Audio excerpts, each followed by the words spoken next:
Joe Frankie, Larry, 3.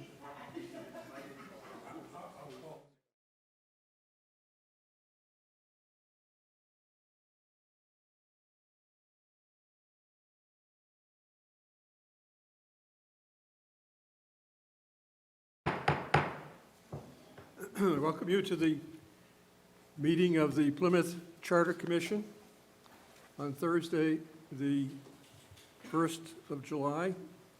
Tonight, we're going to be a truly hybrid meeting among the members of the commission. I expect there will be 6 of us, or 5, let's see, the ones that are present are here, 1, 2, 3, 4, 5, and Scott Vecchi is expected, so that makes 6. We have 2 members on Zoom, Bill Cohan and Larry Pizer, and Frank Mann is out of state, actually traveling at this moment, so that makes up 9. The last meeting, we went over the governor's statute change in June, where he said that the meetings could all be on Zoom. The quorums did not have to be physical. Chairmans didn't have to be present. But we have a little higher standard here because at the last meeting, we voted to do our meetings in person unless we could not be present because of a medical reason or traveling or out of town. And that's the reason that Larry and Pizer and Bill Cohan are on Zoom, because they're both out of town, and Mr. Mann is traveling. So we have a bit of a higher standard than the state, but even if we didn't have a quorum here, we could still meet if we had the rest of the folks on Zoom. So tonight, we can start then with the Pledge of Allegiance. I pledge allegiance to the flag of the United States of America, to the republic for which it stands, one nation, under God, indivisible, with liberty and justice for all. Thank you. We're fortunate to have with us tonight 2 members of the town staff, and I guess we may even have a third that'll be joining us in a few minutes. And they're the first guests on the agenda. And I'd like to turn to them now, and they're going to speak and then answer our questions and discuss issues that they might bring up. And the agenda then would have that followed by public comment. Any of the folks in the audience that did not have a chance to speak last week, this is your chance to say a few words or continue whatever you said before. We normally would allocate about 30 minutes to public comment, depending on how the schedule goes. And so let's start. We have Lynn Barrett, the Finance Director for the town. Welcome, Lynn. Thank you, Chairman. And I didn't necessarily have any prepared comments for tonight. I am more than happy to answer any questions of the committee members. I did actually maybe just want to highlight a couple of things of the charter, the existing charter, that either I think are challenging. Recording in progress. Are challenging for us, or things that maybe just need to be updated because of sort of changes that have happened in the town government. So I think, Lynn, if we could maybe focus on some of the big issues. If we were to change our government, there are certain things that get brought up in terms of that do affect the finance department. Those would be great issues to discuss with you tonight. And then if later on, as we produce the charter, if there are technical changes and those kind of things that need to be made, we'd certainly want to circle back to you. Okay, sure. Yep. I think some of us would have questions. Okay, let's open it to questions. Wrestling Brewster. Yeah, thanks for coming, Lynn. I know you do a great bit of work, especially getting ready for town meeting. Is there things in the budget that when they get delayed because of 6 months in between town meetings, that drastically change and have to be, re-looked at, from the beginning of something to town meeting actually getting to vote on it. If you could speak to the difficulty in that and, you know, some of the processes that are in place that, one of my biggest concerns is that the budget you literally start making the budget after the last budget's been presented. And the dynamics of finance changes daily. If you could just speak to some of the difficulties there is and how you deal with those difficulties in between 6 months between town meeting getting to look at that. Sure. So the way it works right now is we do, our annual town meeting appropriates the annual budget in April, effective for July 1st. A lot of things change after that town meeting. Like, for example, I can think of things that we go out and borrow money in June. Usually that's our time frame, May and June, before the fiscal year ends, to borrow money for any projects that we have existing that we need money for. So, and we've been lucky. I mean, I do budget very conservatively when looking at debt with regards to how much we're going to need for a project, what the interest rate is that we're going to possibly get. So a lot of times, those changes to the budget, I don't know them in April, but I know them in June, so then we make adjustments in the fall. And sometimes we have items, like for insurance, sometimes we do our renewals for Blue Cross and our renewals for our multi-peril insurance in the spring, sort of after town meeting.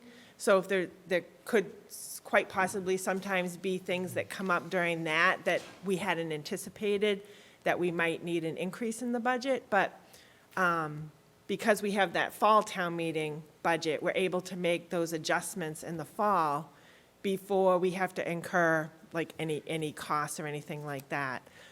In the meantime, departments, I mean, at least in the years that I have been here, times when there are issues, either a piece of equipment at the fire department needs to be repaired. We do have the Advisory and Finance Committee Reserve Fund. They have $150,000 that town meeting votes every year. And that reserve fund is used for extraordinary and unforeseen circumstances. And something like a fire truck or, something that wasn't anticipated. And we've used that as a funding source if it has to be done immediately, fixed immediately, or if it can't wait, for town meeting in the fall. And then we have the special in April. So again, if there are things that can wait, we'll wait till April. If it can't wait, then we would go to Advisory and Finance and use that pot of money, that reserve fund money. And we haven't really spent all of that $150,000 because I think most departments budget fairly well. And any money that we have left in that Advisory and Finance reserve fund at the end of the year, we just ask them to move it into our snow and ice deficit, because that's one area where the statute, the Massachusetts general laws, allows us to spend in a deficit if town meeting doesn't vote enough money for that budget. So that's just one area where we don't have to wait for a town meeting or a select board meeting or Advisory and Finance or something like that. So that is one area. And then if there is a declaration of emergency, like the Like a sewer Riley line? storm or something like that, those declarations of emergency, we can spend money based on the declaration being voted by the local Board of Selectmen, or if it's a declaration of emergency at the state level, then we can spend in a deficit and something like that.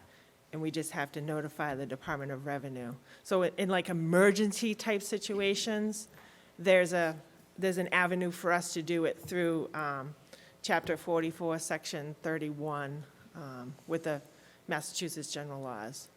But other than that, and then at the end of the year, during the months of May and June, when the fiscal year is coming to a close, if anything extraordinary or unforeseen comes up during those couple of months that wasn't planned or anticipated, the statute, the Massachusetts general laws, allows us to do what's called an end-of-year transfer from one town meeting appropriation to another town meeting appropriation without going back to town meeting.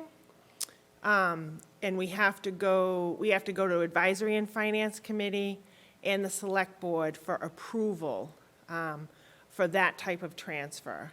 And it's really, examples that I can think of are like a fire engine needed repair, and the fire chief has money in his salary budget, but we can't spend salary on expenses, so, and if it happened during the month of May and June, we would go to Advisory and Finance or Select Board and do a transfer from his salary budget to his expense budget. So we've done those types of end-of-year transfers in the past. Follow-up?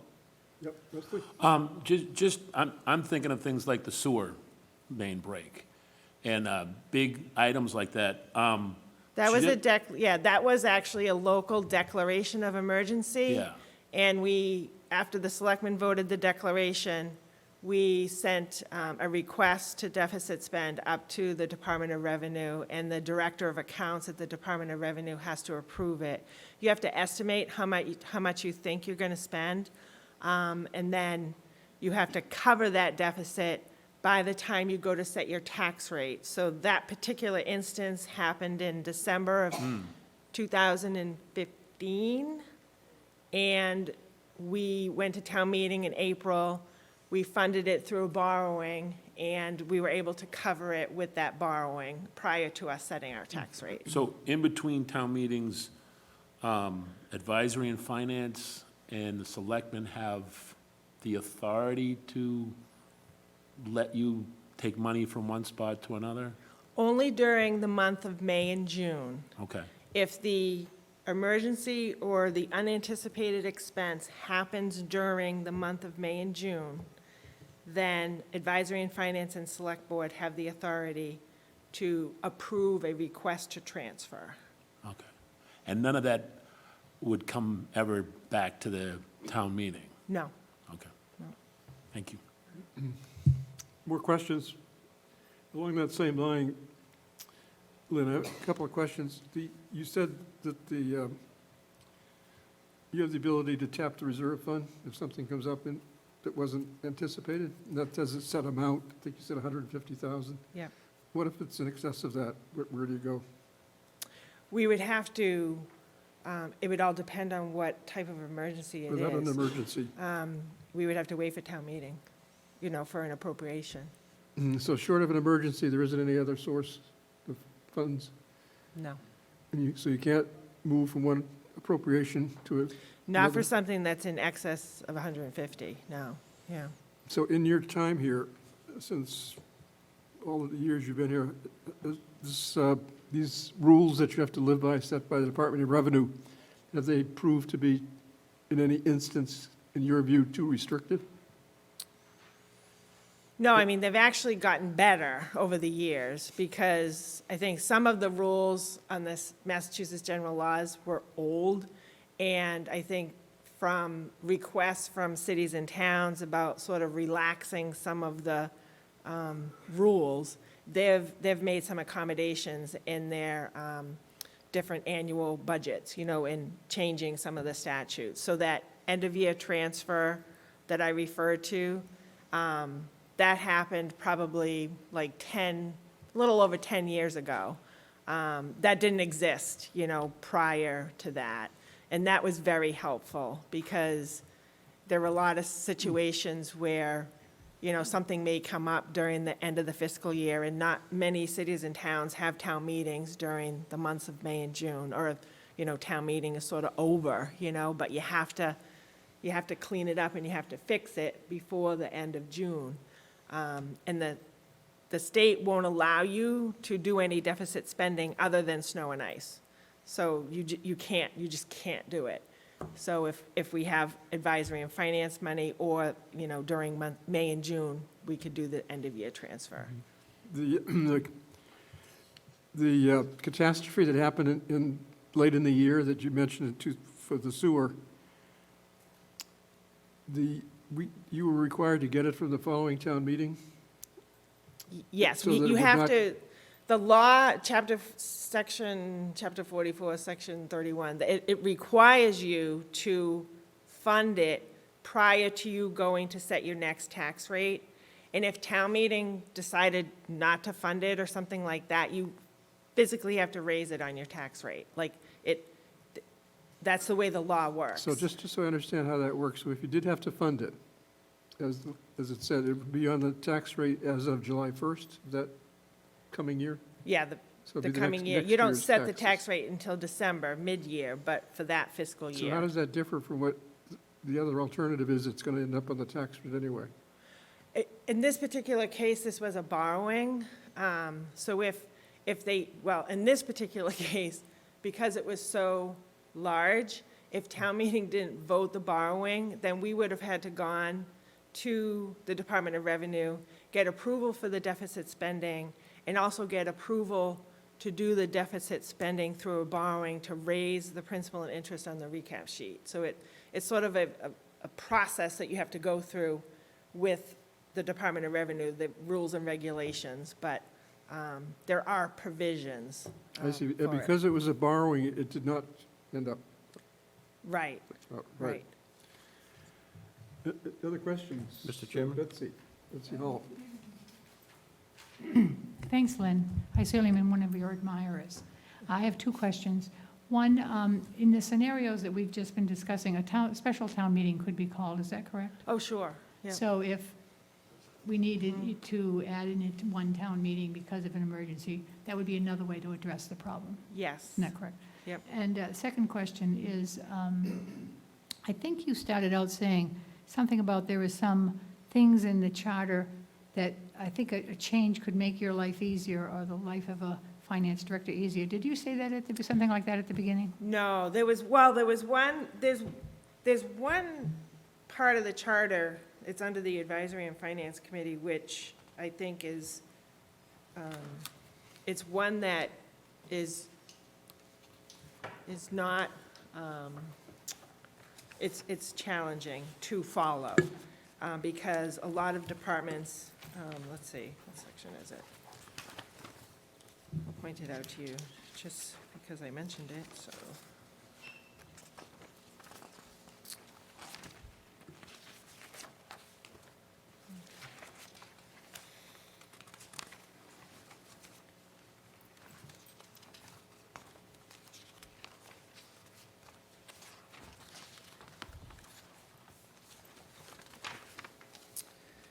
It's section 2-12-4.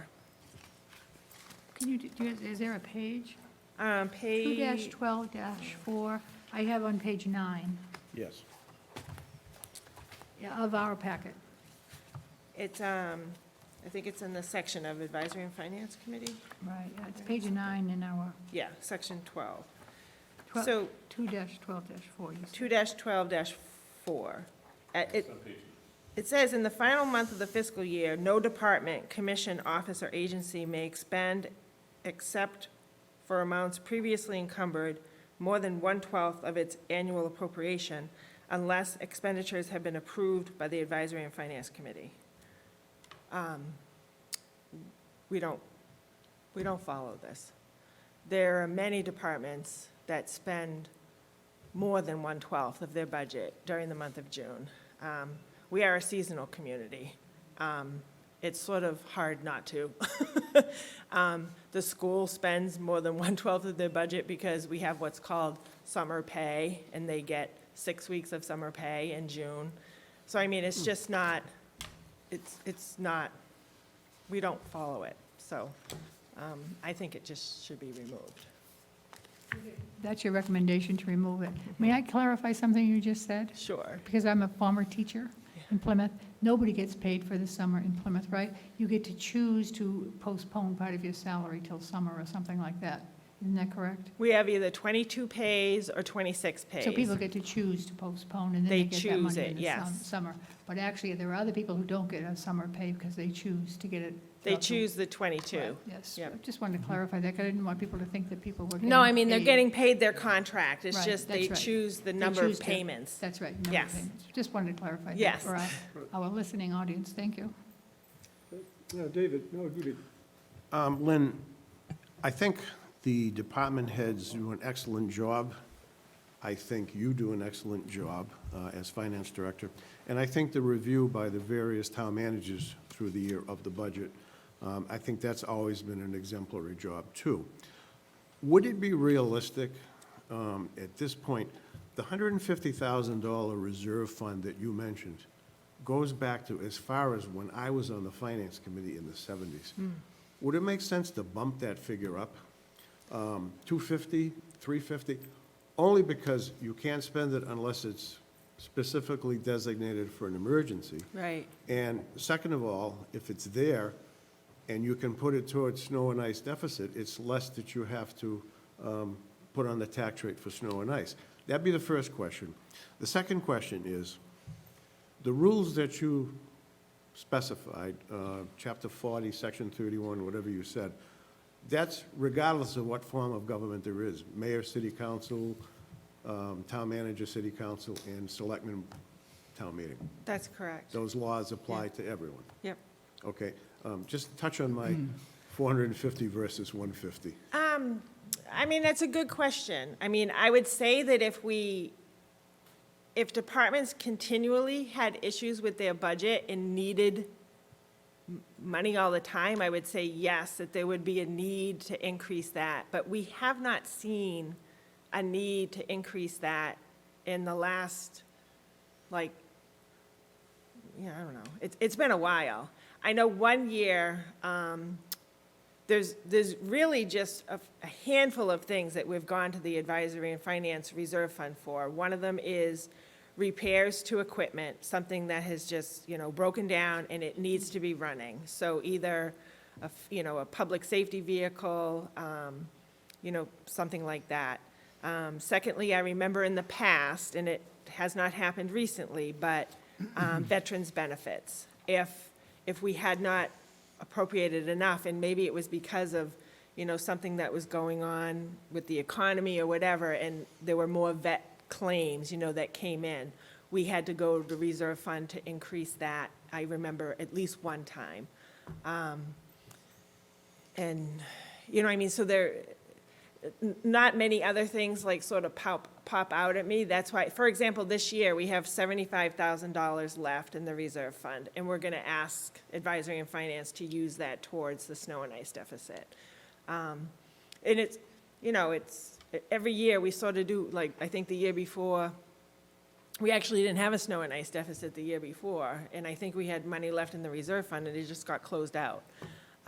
So, I mean, there might be years when, maybe we are gonna need it, but we haven't really in the recent past. Bill? Right. Just as a follow-up, I think back in the 2000s, I think there was a year that there was a run on accidents with police cruisers. Okay. And this was, I think, before you came on board, obviously, but we had to use some reserve fund money to repair or replace police cruisers. So that would be a good example. David Peck? Two questions. One in follow-up, I think, to Dave Malagutis is, explain the difference, if any, in the finance department's responsibilities for a city form of government versus town manager form of government. I mean, the statutory requirements, it sounds like they're the same, but throughout the year, you must have, fellow finance directors in cities And how is their life and their responsibility different, if any? That's question number one.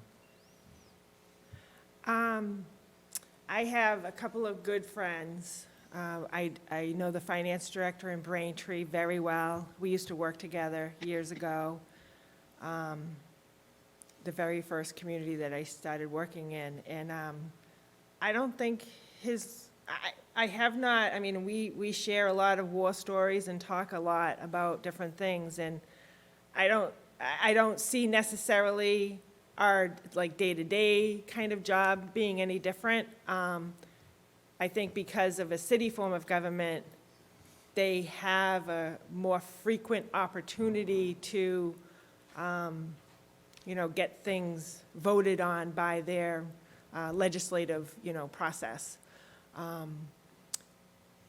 I have another, Randolph is a new city council form of government, not a city, but town of Randolph. I mean, the finance director that works there, she actually worked here for us. She was our accounting officer for a number of years before she left and went to a couple of other communities. And I talked to her frequently, too.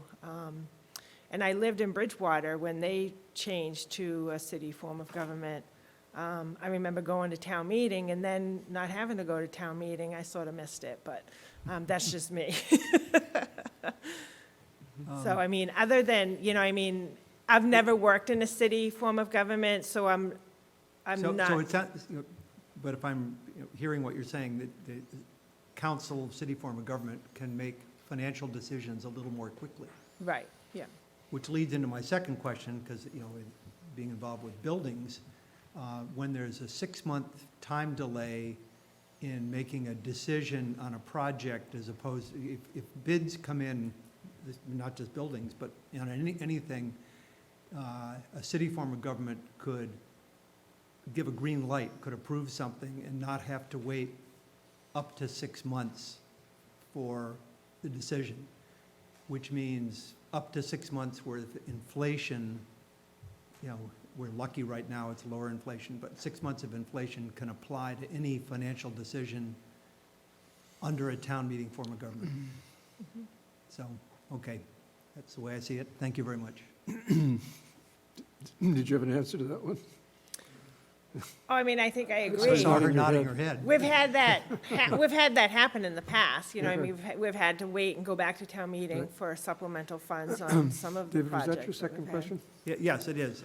I It have a really couple- is just, acknowledging that inflation exists and prompt decisions can help intervene and avoid those couple percent potentially. Lynn, I had a couple more questions. There's been a lot of talk at the precinct chairs in the past several months, and I know I've talked to them about it too, in setting up some kind of an oversight function, perhaps in the precinct chairs, where they would look at a town meeting article after it's passed by town meeting to see what happened to it. It would be more than just Burke's Law. This would be really analyzing as the project went along, where it stands. And in fact, I know there was discussion about even documenting this with some kind of a paper that could be updated by the sponsor of the article periodically, telling people that went online and looked at it, because it would be available for the public to see exactly where that article stood, whether the monies had been, whether the bids had been put out, accepted, whether the contract had been hired. In other words, somebody knowing that a project had been approved in April at town meeting, in August wants to know what happened to it, where is it, could go online and see exactly the current status as of that, up to date as of that moment. And because a lot of people think that there's somewhat lacking in the follow-through of the oversight until we come around and look and see what's available in under Burke's Law and various articles. Do you think that kind of legislative oversight makes sense or follow-up? I'm not sure your office would be the one that would have to administer it, but the whole idea was there'd be some sort of a paper that the sponsor of the Yeah. article would always update and available for anybody in town to look at it. I mean, I think it would be sort of a combination of the department who's, doing the project, if you want to see financial information regarding that project, then finance would be involved in it. But the department would, know sort of the status of, the bidding process, if the contract's been awarded, if the contract has started, those types of, status updates would have to come from the department that's overseeing the I think the project. idea would be this would be written down somewhere, there would actually be a document that could be viewed and read. Yeah. You wouldn't have to I ask think anybody. I think it's a possibility to do it. It's just how often would you require, say, it to be updated? Because if we're going to put it on the website, we want to make sure that it's, Right. if we're going to be doing it like every 6 months or something, I think that that's probably something that could be accomplished, But if they wanted it like every week or every month or something, that might be a little too much work, putting I together. would think the sponsor of the article would want to know that the public is being kept informed. Mm-hmm. Because if it comes every so often, one of these articles will be remembered, and then it's very difficult sometimes. It's kind of ugly when what's happened to it, you have to investigate. This way, the public's always kept informed, and then town meeting isn't blindsided with a repeat or some sort of additional. Another question I had was the frequency of town meeting. The last Charter Review Committee looked at town meeting more often, and it was suggested that town meeting meet 3 times a year. And I know that had implications at the time to the finance department and the process. What do you think about a more often meeting of town meeting? I think, preparation for town meeting is a lot of work. I mean, putting together all the articles, reviewing all the information, putting the books together with advisory and finance, and our office works very closely with advisory and finance. We handle all of their, the budgets, the book of recommendations, the supplements, the budget analyst does the minutes by article now. So there's a lot of requests for information and documents that we've sort of been providing, trying to provide town meeting over the years, and having to do that, say, more than a couple of times a year, it's just a lot of work. I mean, and there's a lot of other work that we do in the office besides, town meeting. So I wasn't necessarily in favor of it, but if it is what it is, it is, it's just a lot of work. Right.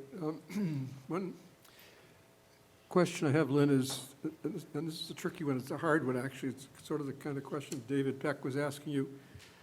But in all of your candor, and you've watched the process now for several years, in terms of how the town is spending money,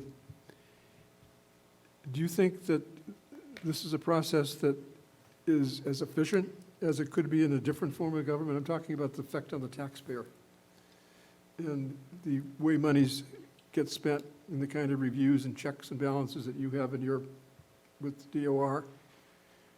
Do you think changing to some, completely different form, getting rid of town meeting, would that improve the process so that the taxpayer benefits, do you think?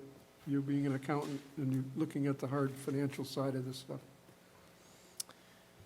The only effect on the effect on the taxpayer is the budget that gets voted. So no matter who votes that budget, town meeting, a council form of government, it's the budget that affects the taxpayer, affects the tax rate. So I don't think a city form of government would be any different than a town form of government. A town meeting form of government. It just really has to do with the budget and what the town and taxpayers are willing to pay for. Just one final question. You mentioned, I think, in your answer to David Peck's question, you mentioned, you had a phrase, legislative loading onto the budget of the town. These are financial requirements? Can you repeat the question? He asked you the difference between frequently, like meeting every couple of weeks, and a meeting twice a year as town meeting. and you said there would be a difference in the amount of legislative loading, financial obligations, I think, referring to. I think what we were talking about was if a council form of government was meeting monthly and there was a need for a appropriation or a budget increase or something like that, that could be done at a monthly meeting versus having to wait at that legislative process versus waiting for town meeting in the I guess my fall. question really gets to, and I've always sort of thought that sometimes you can have too much government. When it meets too often, it does mischief. And if a council or whomever is meeting every couple of weeks, they feel they have to be busy, they tend to do things that maybe don't need to be done right away, maybe money does not need to be spent. I mean, if you have to do it twice a year, it's a more rigorous process, because they know they have to really demonstrate the need for it. And perhaps in the overall scheme of things, less money is ultimately spent. So I just wondered if you've perceived that as a possibility or something that could happen. Yeah, I mean, there's more thought and process in developing that budget, because you know that budget is the budget you have for the whole year, you know, I mean, I think that there is some validity to that comment, yeah. So other questions from the panel? Betsy? Just to follow up, we were talking about more than 2 town meetings. A third town meeting would not have to necessarily involve finance, would it? I mean, it could be other articles that petitioners are bringing forward, or articles that maybe a department's bringing forward that's not fiscal. I can't think of anything right now, but for example, the wardens, we came up with wardens for the responsibilities, maybe something like that. So it would be possible to have a third town meeting without increasing your workload or advisory and finance if we kept the budget to the every 6 months, it sounds like. Yeah, but I think advisory and finance makes recommendations on everything to They town do, meeting. yes, but I think the budget is their biggest responsibility Yeah. and biggest workload. Yeah, So I'm just suggesting that there's a possibility of a third town meeting that wouldn't necessarily burden Right. your office, so thank you. but it's still our office that supports the moderator and advisory and finance committee. I would say, perhaps we already have 3 town meetings. If Other questions? Bill, go ahead. Welcome, Bill. And I think, yes, I don't see your I apologize for being, Face up there. running a little behind schedule. I wasn't driving, I was a passenger. It looked like I was driving, but I wasn't. Okay. We wouldn't drive and Zoom at the same time. Lynn, you and I, over the last 19, 18 years, have worked a lot together on community preservation articles that have gone to town meeting. And the one thing I've learned over time is the magnitude of work that comes out of your office in terms of coordinating activities with department heads. In the Office of Procurement, there's been quite a bit of discussions over Bill touched on this idea. There's been discussions over the years about articles going to town meeting. What is the status of that article 6 months later, a year later, 2 years later? I've been thinking of this idea of kind of like a canary in the coal mine, where you have some ability to quickly go to the status of an article in terms of coming up with kind of using the current technology today to have a shared document that's a spreadsheet that not only shows the Burke's Law account balances to articles from previous town meetings, but status conditions that could be placed upon that in terms of where along in the process, if it is an article to spend money, where in the process is it? Has it gone to procurement? Has there an RFP been written? Has it gone out to bid? Has an architect been chosen? Is it with the building committee? Is the project completed and the account closed out? Some simple information would help individuals determine not only the account balance, but the status of that article as it makes its way through the process after town meeting. And something like that could be done with the technology that's available today, we could do something that wouldn't overburden any one department. Just the sponsor of the article would be required every 6 months to update this document. They'd have access to it. It's kind of like when we were dealing with the Department of Revenue, when they want updates from the community preservation committees. We have access to their sites to update documents that they just give us temporary access to make these alterations. So it's something that could be done, that would be a self-populating document that would be required by the sponsor of the article to put in basic information every 6 months on the status of their article. And it wouldn't be something that would overburden the department or your department, having to be, most likely it would be something that would be governed by the Board of Selectmen's office because it's their warrant and when it goes to town meeting. So I just, I've been thinking about this for a number of years, and I brought it up at different times, and I've seen other articles unrelated to the Community Preservation Act, general articles, people inquiring about them. I don't know what your thoughts are on some sort of way of making the events after town meeting more transparent and accountable in terms of trying to provide this information to the residents and town meeting members in other departments within the town hall structure itself.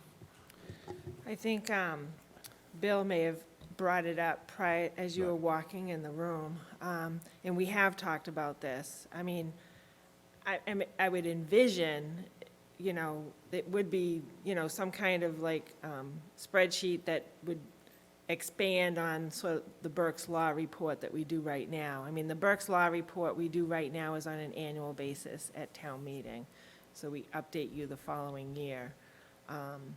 This document, like I said earlier, every department, it would have to be a combination effort. You said it's I forget the word you used. Self-populating document Self-populating. where you could go Yeah. online and Doesn't happen populate. automatically. No. Someone has to actually update it, Right.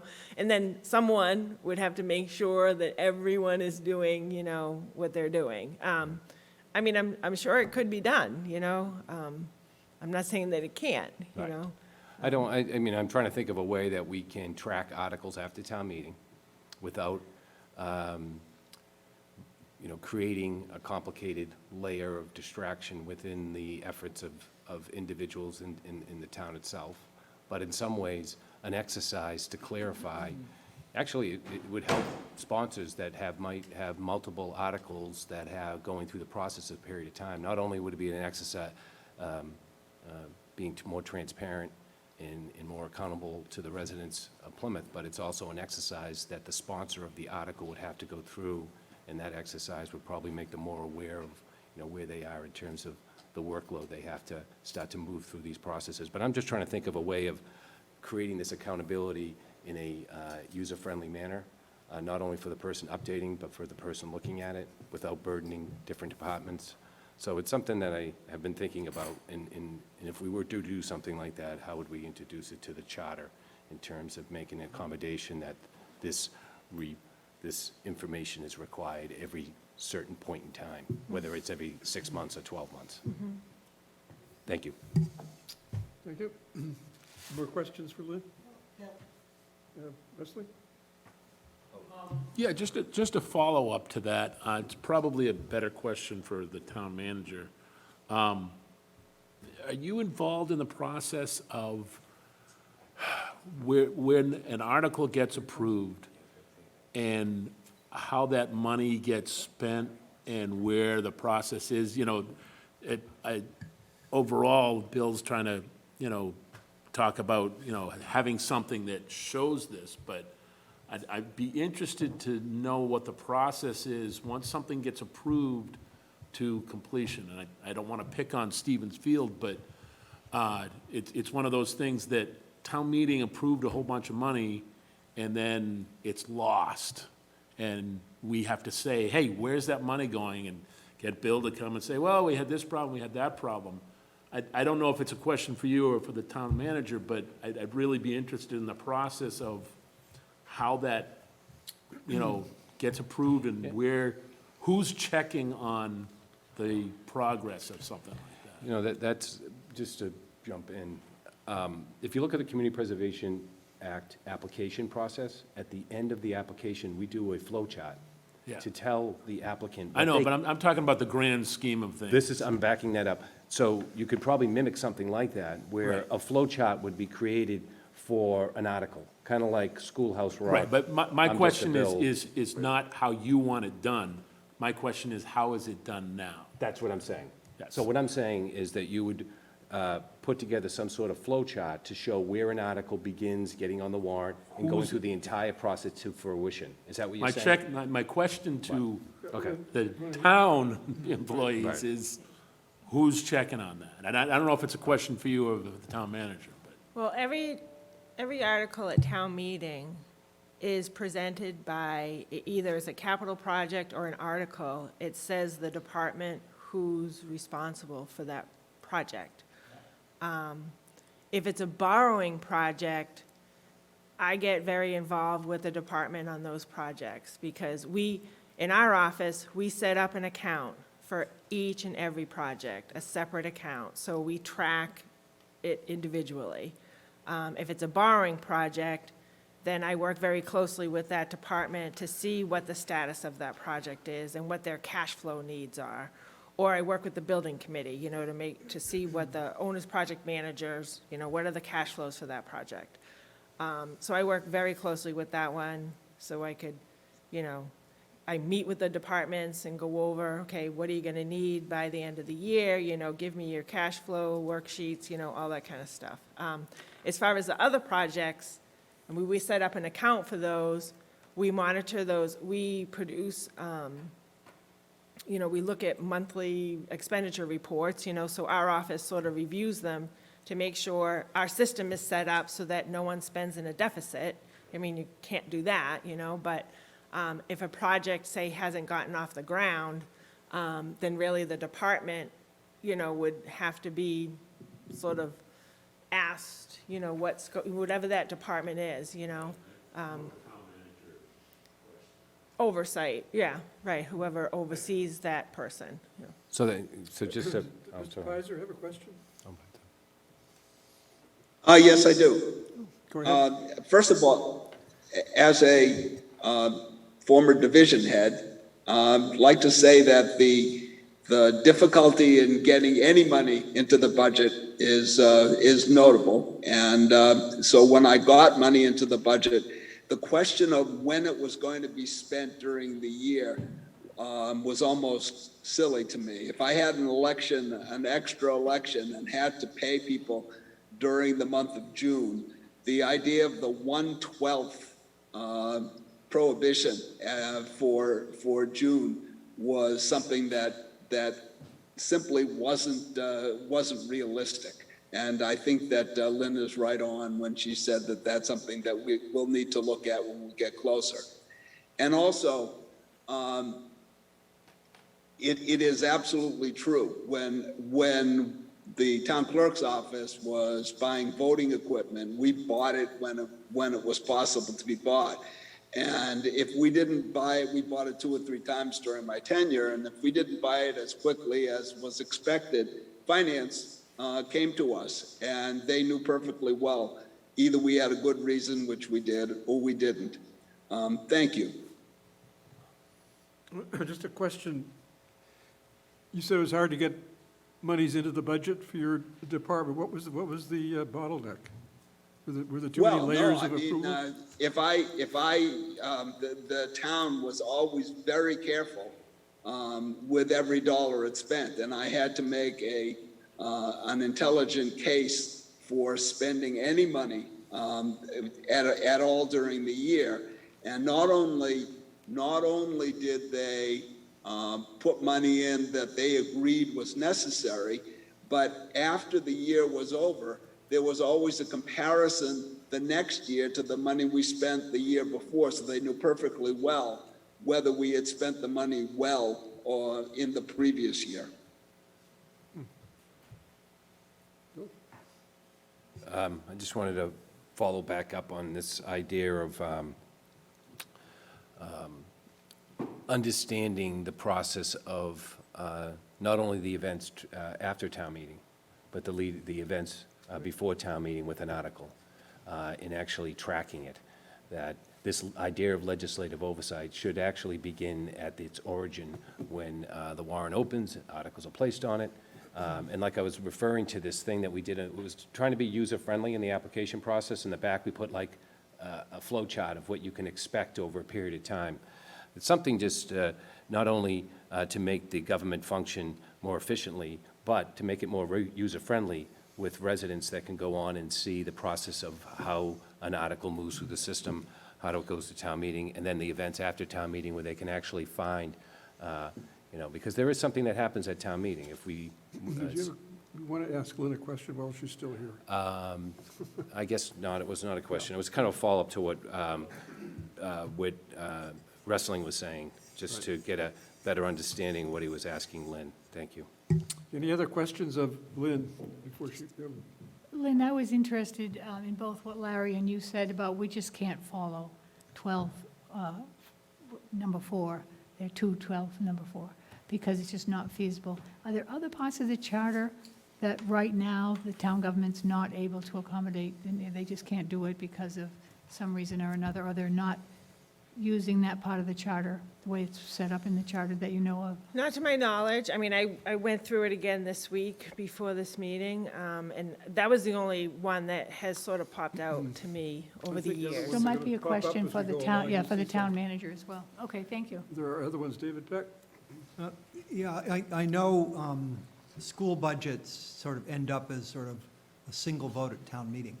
But my question is, given the fact that it's anywhere to 35 or 40% of the overall town budget, does finance have a chance to work with the school administration to review in detail and also potentially challenge or work with them to sort of, moderate, but just basically represent the town looking at, the detail of a school budget before it gets to town meeting? Because it is such a big part of our overall budget. And everything from human resources and expenses on facilities and benefits, do you track them and do you comment and work with administration, school administration on behalf of the town? Yeah, so, and this, I mean, I've always worked like this with any school department that I've ever worked for, any town that I've ever worked for. I have a very close relationship with the school business manager. We meet monthly, the prior school business manager and now the current school business manager. So he usually keeps me abreast of things that are going on. Our financial management system is the town's financial management system, and the school department is just a department of the town. So we oversee the whole budget. We have the reporting capability to look at everything, and we do. And we have a very good relationship. We work very closely together. That's just the way I operate, so to speak. And Plymouth is set up in such a way that the finance department does process everything that goes through the school department. We pay every single invoice, we pay every single employee. They enter everything over at their location, but it's our financial management system. Everything comes through us. We have one treasurer who signs all the checks. The town manager and myself approve all the warrants, payroll and accounts payable. So everything comes through us. So we see everything. That's obviously good to hear. My question was in part, if you saw, elements of town administration and town action that deviates from, activities in the school, if there's sort of like a disconnect, do you sort of comment on that and try to work to align, what they're doing and what with the balance of the town? Yeah. Good. Yeah. Thank you. Yeah, I know, actually, you bring up a good point, because I think in the charter, under the finance department, it specifically says, I just thought it was interesting.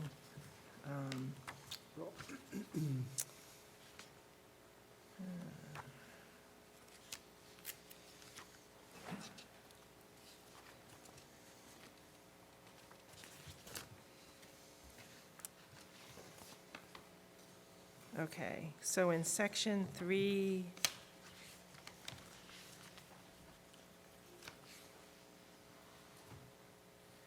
it's section 381.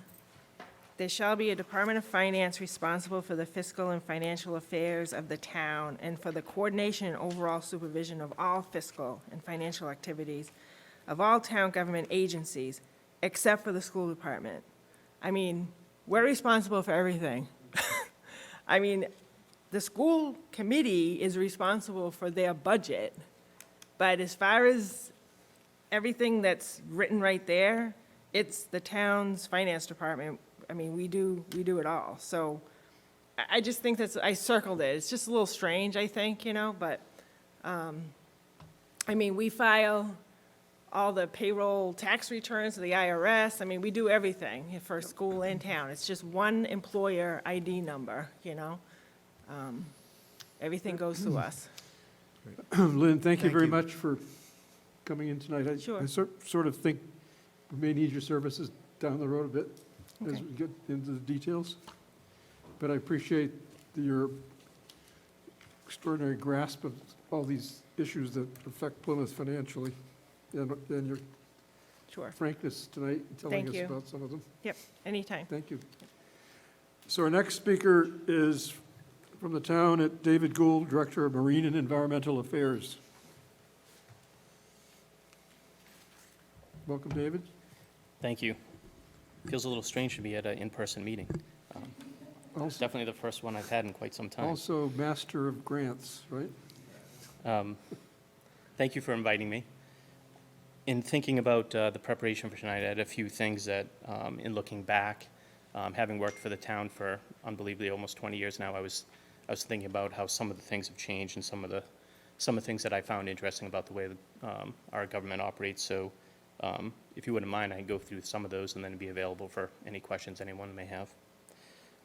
So thinking back, I've worked for 5 town managers, numerous select boards, and I think sometimes we always need to remind ourselves that perhaps it's not the form of government in which the issue is, it's maybe who's actually in those positions at any given time, right? So I've seen some excellent town managers, and I've seen some that weren't so good, and sometimes I think perhaps it's more of a reflection who was there as opposed to the form of the government. So I think that's something to often keep in mind. One of the other thoughts that I had was that the current processes have changed so dramatically from when I started versus the way they are now. Certainly, that's very true with Lynn as finance director. There's significantly more oversight than there was when I started, and that's clearly a good thing. One of the changes that comes immediately to mind is the Burke's Law, where we used to see lots of Burke's Law pile up, and now you can't do that.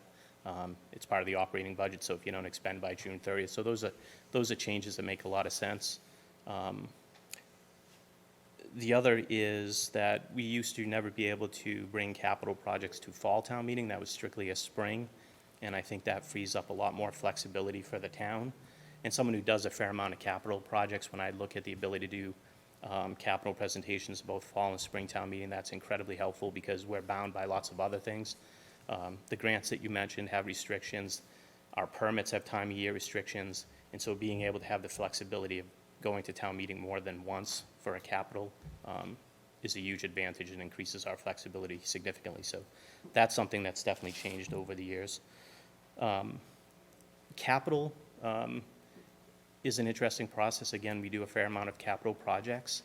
And I think the capital process, and I say that as at the risk of being a department that's been a huge beneficiary of the capital process and probably saying things that'll probably make more work for myself going forward, but the capital process could definitely be improved, I think. I think to ask a capital outlay committee to review the number of capital projects that are submitted to it and review that in one day, quite honestly, I don't know how anyone does that. That's a huge expectation, a huge burden to put on a committee.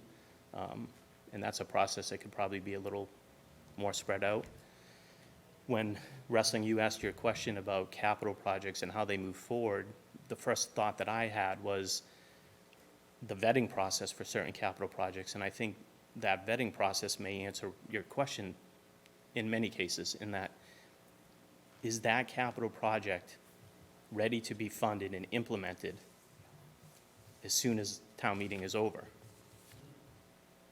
Maybe that's not the case, and maybe that's the reason why you have that delay. But to ask a capital outlay committee to review that for, God, I don't know how many capital projects get submitted every year, but I know it's quite significant. I know we go to the capital project, and oftentimes we're in the afternoon, and I see that committee, and you can tell they're exhausted already because they've been reviewing capital projects in detail for 5, 6, 7 hours at that point. But that might be part of the answer to some of your questions with some projects. Perhaps it wasn't ready to go. Perhaps it should have waited another 6 months to go to town meeting, or a year, or whatever it is. That was just something that I was thinking about when you asked that question. The other was that I think there's two great resources in town, right? Taxpayer dollars, and in Plymouth, land. And so I think one of the things that benefits the town greatly is the current form when it comes to land is that it diffuses power significantly.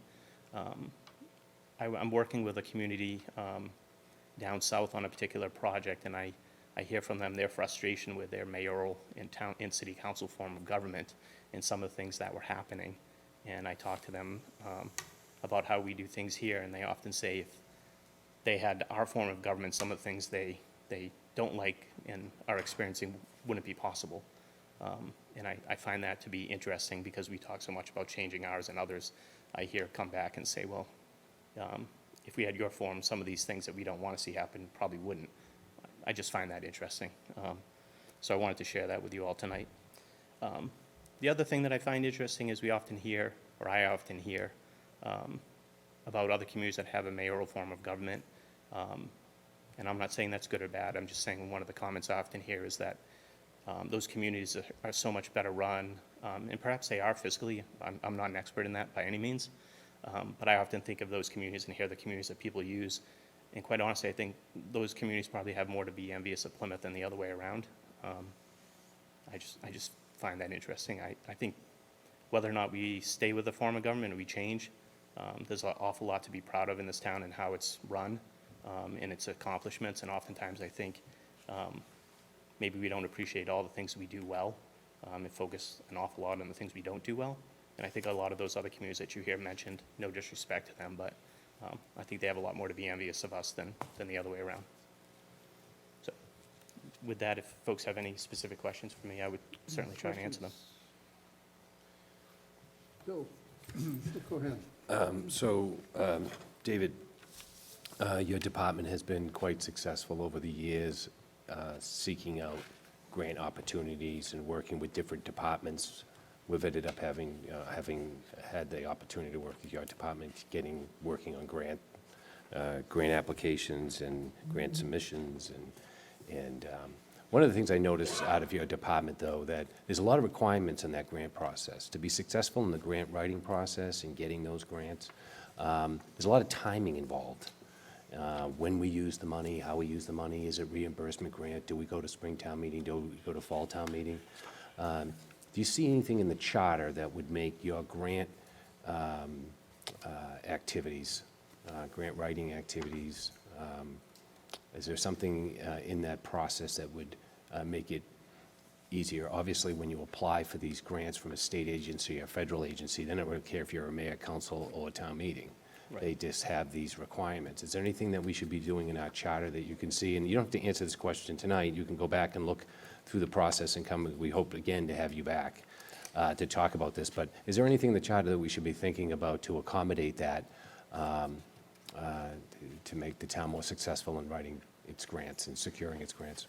Sure. I think the biggest thing that comes to mind is, again, that flexibility that I don't think is written into the charter or is quite honestly written anywhere, but the flexibility that's grown over time to bring capital projects to Fall Town meeting, because that does free up our ability to write certain grants at certain times and be more competitive. We work a lot with agencies to communicate with them before a grant round opens. We often know that a particular grant round is going to be competitive or less competitive, and timing your application is important. So if we have the ability to file an application that would be relative to each town meeting and whether or not that's documented as an ability within the charter. But as long as we have that ability, I think that's important. That's probably the single most important thing going forward. Thank you. Question, Betsy? I often think, David, as a follow-up to your comment about other towns, that people who move here from other towns may not appreciate, and I've only been here for 40 years, but all the work that has gone into making the town that they moved to into the town that they moved to. That it didn't just happen by accident. Right. And that nobody was paying attention, that not only have people are paying attention, but they've been doing a really good job. So thank you for all that you have done. I do want to mention, and I know I always do, but I enjoy mentioning it, that David's department all by itself has brought in 40, how many million now? About 42. 42 million in 22 years. That's added to the town revenue by this department. So I think that's fabulous. Do you have any suggestions on charter changes, not necessarily to do just with grants, but with anything in the charter that would make your department more successful? I don't think it would be specific to our department, and again, I think it would probably end up making more work for us, but I do think the capital process could use some improvement. The one capital project of all the capital projects I've ever worked on that stands out to me the most is one that we didn't actually get funded for. A situation arose where we submitted a project, not for construction, but just for the engineering and permitting, so that we could get started on a project. And we submitted it for 3 years in a row, and it never went anywhere. It just wasn't ranked very high. Not quite sure why. And then a couple years later, the issue came up because there was an incident, and folks said, why wasn't the town on top of this issue, and why hadn't they addressed this issue? And the project in which I'm speaking is the coastal structure on Manomet Point Road that ultimately failed. But we had submitted that to capital outlay 3 years in a row and never got funded. So a few years later, when it sloughed off and fell apart and the town had to do emergency repair, all I heard was, why wasn't something done? And I was thinking, well, I don't know what more we could have done. We submitted it 3 years in a row. I don't know if the project wasn't appealing, or it was limited to the people who would actually benefit from it, or whatever the reason was. But clearly, none of us want to see those kind of things happen. And whether or not a more thorough, stringent vetting process would have avoided that, I don't know. But that's the one capital project I always think of, and it's the one project we didn't actually get to work on, because ultimately it had to be done in an emergency. So, Thank you. David Peck. Just a little more about the grant process. Who signs off on your grant applications? Is it the select board or the town manager? vast majority of the time, it is the town manager.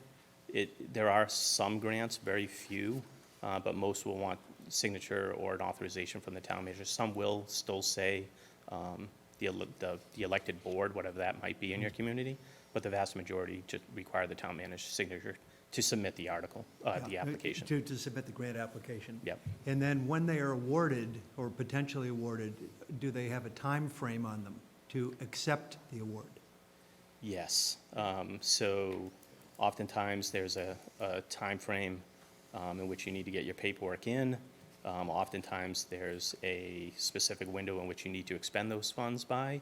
That can be greatly impacted by which entity you're receiving the money for.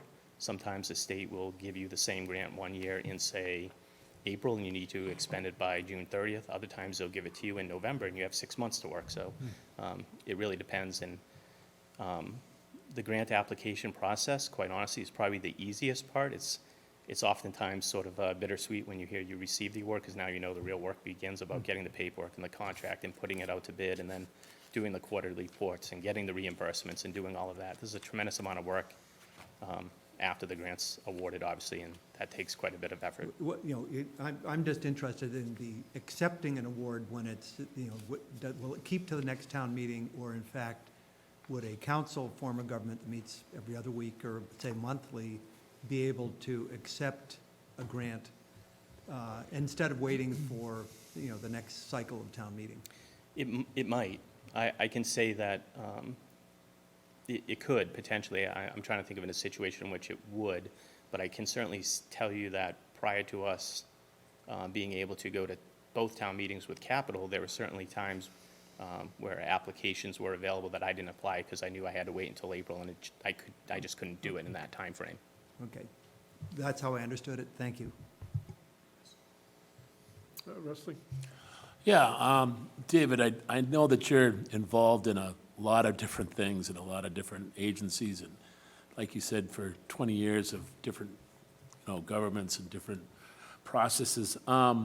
If you could speak to where you see stuff getting bogged down, like projects like the Maritime Building or dredging or, projects that where's the biggest bog down that you see that really slows down the project and makes it difficult? So two things immediately jump to mind, one of which we have little, if any, control over, which would be permitting, which is just an inherent challenge in and of itself. And depending upon the project, can be way more challenging than almost anything else. The other would be trying to time your project in terms of your time of year window, so when you can actually do the work. Some of that's in a permit, you have, winter flounder comes to mind. You can't dredge because of winter flounder spawning, so you do it in the winter. But then you might need to expend some of the grant money within a certain time frame, so now your window just keeps getting smaller. The other part of that is making sure that we can coordinate getting a project, the plans, the bid specs, and getting that out to bid and getting it back and getting a contract in time, because that really needs to be done timely. Those two things are probably the two biggest challenges we've faced over the years. And just to follow up, in our form of government, where's the biggest bottleneck, that you see? Not just in your department, but overall, you've got 20 years of experience and seen different managers and different, processes. What works and what doesn't work is what my real question is. Well, again, I think so much of that is maybe not so much about the form, but who's in.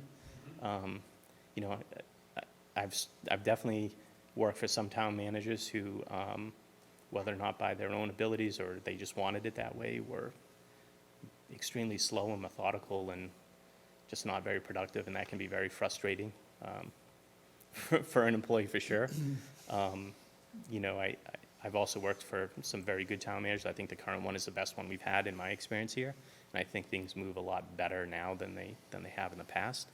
And so David, I was whoever gonna ask that, you a sometimes question. it's more of the individual and how they go about doing their job. But I think the same would be true of a mayor, right? You might have a mayor who's very efficient and others who just simply aren't, so. A question for David. I was first going to ask you about how the marine end of things got placed with the environmental affairs. I mean, the harbor master, I think, used to be with the police department. Mhm. And I was going to ask you the process of how that got reorganized and what was the thinking at the time. But I see in our charter, there really isn't even any mention of the environmental affairs department. Right. I don't think it appears there once. And Yeah. we have public works, we have finance and planning board, but we don't have any mention of environmental affairs, and I think it's a very important department, and I think if we asked you to help us write a chapter for the charter for the environmental affairs department, you would help us? Sure. Because I think with climate change, I mean, I think it's going to be a bigger function of local government to be forward-thinking and how to deal with these things, sustainability, right in the ocean, all those kind of issues that climate change raises. It's a very important department, and it's kind of appalling that our current charter never even mentions the Environmental Affairs Department. Yeah, I think that's probably more based upon just, the department being around for about 9 years at this point. For those of you who remember, there was a consolidation committee that we had met with. There was natural resource and environmental management in DPW at that time. We worked a lot with the harbor master on aquaculture and shellfish and dredging projects and wharfs anyway. And we were looking at other communities that had a more consolidated system. Barnstable, Falmouth, communities were the two best examples who had similar resources, similar size of Plymouth, and they had consolidated their natural resources. Yeah, but Right, and so as I that's what read we the did. current charter, It the doesn't fact that mention you're it, not mentioned means it Right. falls within the town manager. right? So everything flows from her, and there's nothing that talks about what they're supposed to be doing. Yep. Bill? So that's an interesting observation that, yes, I remember when they formed this department, and it was as a result of the consolidation committee, but the foresight of our town manager to have the confidence to create this department with David and the success that we've seen over the last 9 years of creating this level of independence for this due diligence. And now that we're seeing these concerns that have come up from the municipal vulnerability grant process, we're seeing the importance of this department in some of the future issues. So I do hope that David's able to work with us in coming up to something that we can formalize it in our charter, this department and its responsibilities. But I just keep going back to what different things that were said by Wrestling and others, asking you this question about your department and the things that you have to do on a daily basis internally and how the charter is affected. I keep hearing the word, it keeps coming up, capital outlay. You went to capital outlay and you were saying, we have this problem at Point Road, and year 1, year 2, and 3, we weren't going anywhere. So the capital outlay is there. I know that the former procurement woman, the Pam Hagler, ran the procurement division for many years. It'd be interesting to hear what her thoughts are on that process, because capital outlay falls under procurement. I think you mentioned just briefly touching on this idea of moving through the procurement process with an initiative and bringing that to fruition after town meeting votes to approve it. So you do touch on two things that are going to be an interest of mine, and that is the capital outlay and its responsibilities, how we can fine-tune that, and how we can modernize our procurement office to meet the responsibilities of the 21st century when we process these articles. So that you do brings up something that makes, something that we need to accommodate in the charter. Right. David? Just one final, it's less of a question than a sort of proposal, is that knowing your group, is sort of responsible for open space and also comments a lot on aquifer protection and so on. So whether it's a master plan issue or our zoning bylaws, but hopefully we can put language in the charter about a commitment by this town to open space, natural preservation. Bill, you were sort of talking about it with the environment and climate change, but both our open space and our aquifer are two of our greatest resources, and I know you and your people are closely involved, and I want to keep it that way, I guess. So doing a good job and keep doing it. So you suggest open space now, I think, falls within the planning department What? in their charter. So maybe it's in the wrong place. It could be, but I thought it was independent. I thought the open space committee is an independent committee. Independent, it's but an it is in independent the committee, section but of the then charter it has planning. different appointing authorities to put people on Yes. it, and I think it's coordinated by the planning board. Yeah, we did planning some, office. at different times, the charter committees and charter commissions, charter committees did, modify the appointment process. But that would be interesting to know too, because I think the Open Space Committee and the open space question is a substantive question that should, be independent and removed of any conflict when it comes to examining the priorities of it. Yeah, and So- that rolls into conservation as well, just thinking about Yep. the responsibilities and reporting lines. But I for think David makes a conservation. good point, and I think we've indicated tonight that with the way things are going, the future open space is going to be kind of a subset of some very serious problems we're going to face as a country and certainly in the town of Plymouth that fall maybe within David's expertise, a lot of it. So we're going to have to figure out how to way to address that. Right now, I don't think the charter does it. Sure. Bill? Betsy? In practice, having been chairman of the Open Space Committee, the Open Space Chairman and committee works very closely with both the Planning Right. Department and the Environmental Affairs. They're not really limited in any way by who they work with. They really work with whoever can help them at that time. I know you helped so much with and so did the planning department with our updating the 2017 open space plan. So every department has been very cooperative with the open space committee, depending upon what we needed. So that's been great, even though it's not written down in the charter. Right. That's been the practice, so thank you for that. Thank you. Other comments, questions? Scott? David, I'd just be curious, maybe it would be something that you'd want to work on or something like that, but because right now your department is really, what's the word I'm looking for, it's not annotated within the charter or anything within the charter. I'd be interested if you had some proposed language or something that you would be interested in us incorporating into our deliberations and stuff like that.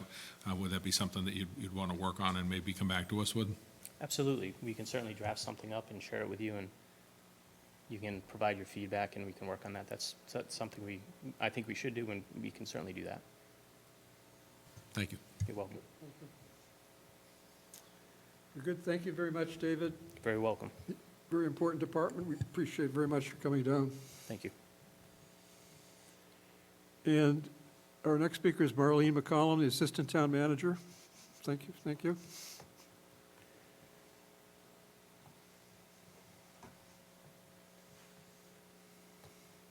Welcome.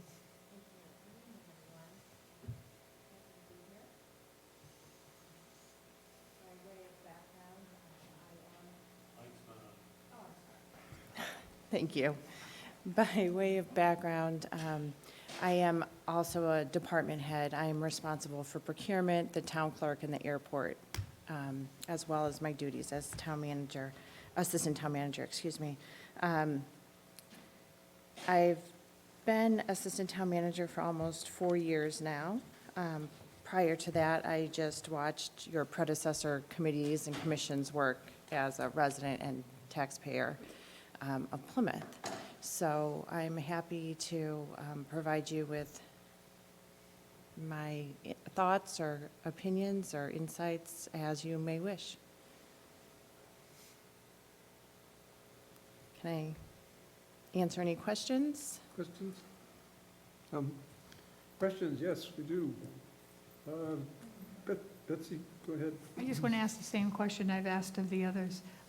Is there a sticking point that you see in the charter, or is there a challenge that you find in the charter that if that change were made would make your job easier, or the people in your departments because I think that the capital outlay, when David was talking about that, David Gould, I was thinking about the fire stations that were on capital outlay but never got up to the top, and so we then had some very serious problems with leaking and so forth. So I really think that that's a great thing to look at. Is there anything else you see that we need to look at, please? So while we're on the topic of capital, I actually think the charter is pretty well done for capital. I think the problem rests more in the bylaws and the implementation of the bylaws as far as the capital outlay process. The charter itself is very streamlined with the actual language within the charter for capital. The finance director and the town manager is responsible jointly for the first year, and then the town manager is responsible for a 5-year plan. And that's pretty much the extent of, within the charter itself. I think there's a lot of room for improvement by town meeting votes within the bylaws. I think generally the charter is very usable. I don't think there's a lot of areas where it's misconstrued or confusing. I do think that there's one point that recently came up from the last round of charter committee changes that caused some consternation earlier this year, that some clarification from your group and from town meeting would be helpful, is what specifically to identify whether or not a Board of Selectmen is authorized to attend collective bargaining agreements for the school groups.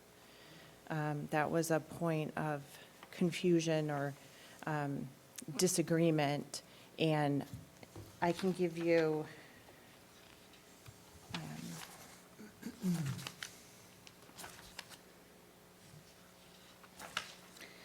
it's section 3-2-5.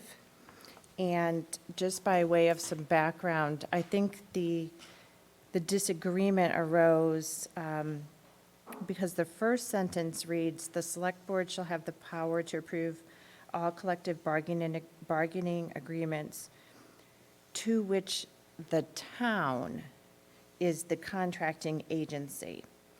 And does that include the school contracts or not?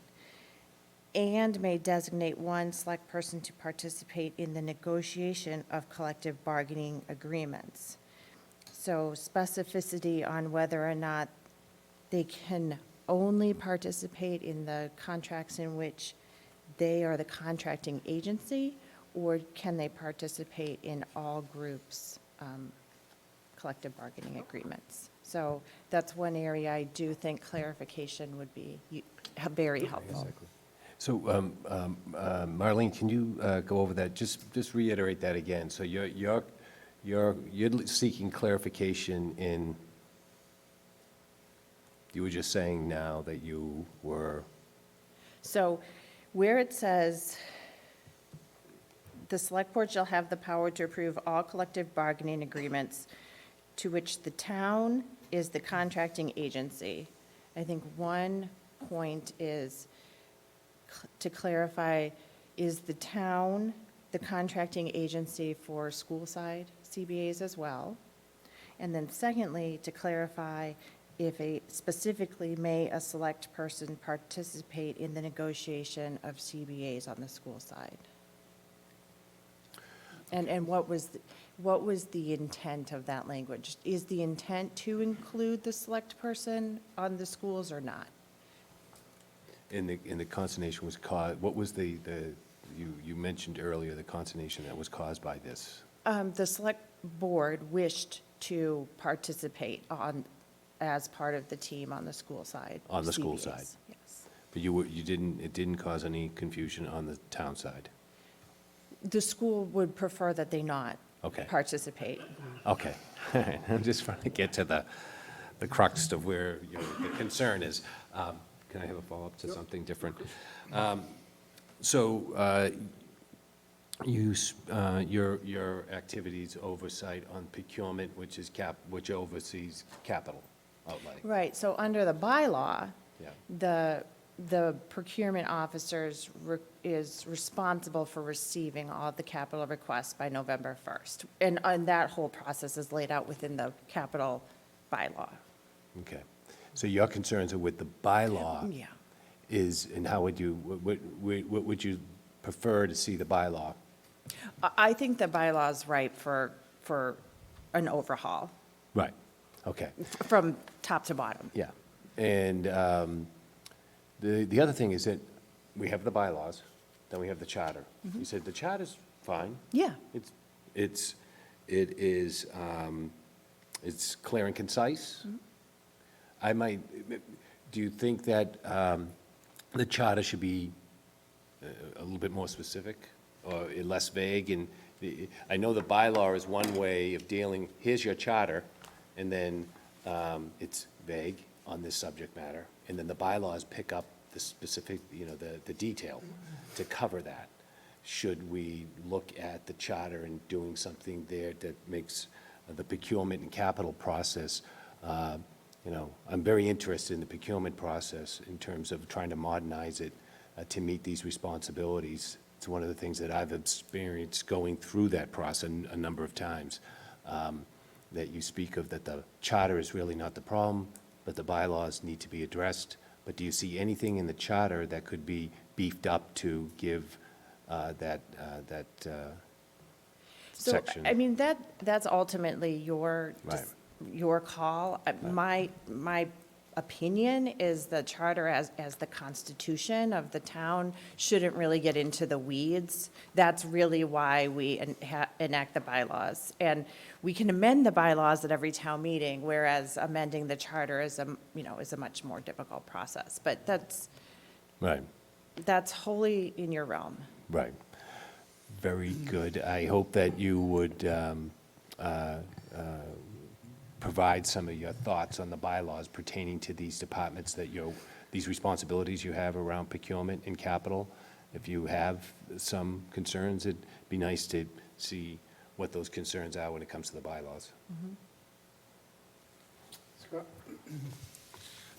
Just a question on the opinion on whether or not the selectmen can participate in negotiations.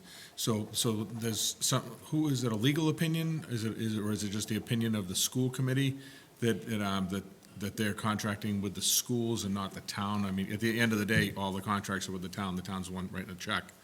So I'm just wondering whose opinion that is, that it, So the school committee has counsel, and the select board has counsel, and the council disagreed. So there was an interpretation of the charter and an interpretation of Chapter 150E that was not, ultimately, there is a select person sitting on the teachers' team, but it was difficult to get there, and it stemmed from confusion or just unclear, this position being unclear. I get that part. So the school committee's council is disagreeing with the town's council on the parsing of that part, that section 325. Yes, and her reading of Chapter 150E together. Okay, thank you. Just a question. The charter doesn't mention specifically the assistant town manager. I'm just wondering, I assume you take your duties and assignments from the town manager, and somehow you've worked out a set of responsibilities that fall to the assistant town manager. Right. What is, for example, what does your portfolio include?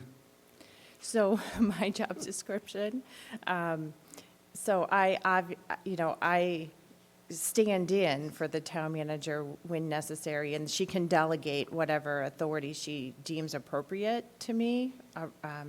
I generally am the spokesperson for bargaining, collective bargaining agreements. The town manager generally impact bargains with the unions, but there's a lot of, obviously we work very closely together, but pretty much, she gives me my assignments and I try to fulfill them. So you're able to function as the town manager actually in her absence, then?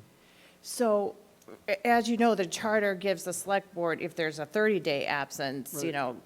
the select board has to appoint anyone that they want to. But yes, so while she's on shorter absences, generally, I step in. Right. And then I just have one other question, involving how you work with some of these other departments that are mentioned in the charter. Now, the planning board is supposed to do the comprehensive master plan and keep it up to date. And there's a lot of discussion about ours is not updated, and so there's a function of the charter that we're concerned about actually happening. And then the charter goes on to say that any bylaws on zoning that go to the representative town meeting have to be consistent with the master plan. And I don't think that's being followed either in carrying that out. And I'm just wondering, does the town manager's office and you as the assistant town manager feel any responsibility to see that this, for example, the master plan is being updated? Or do you think that is all the purview of the planning department?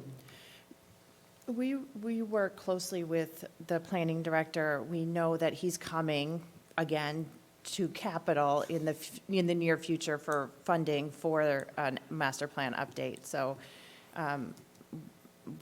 my background before becoming assistant town manager, I was a planning director.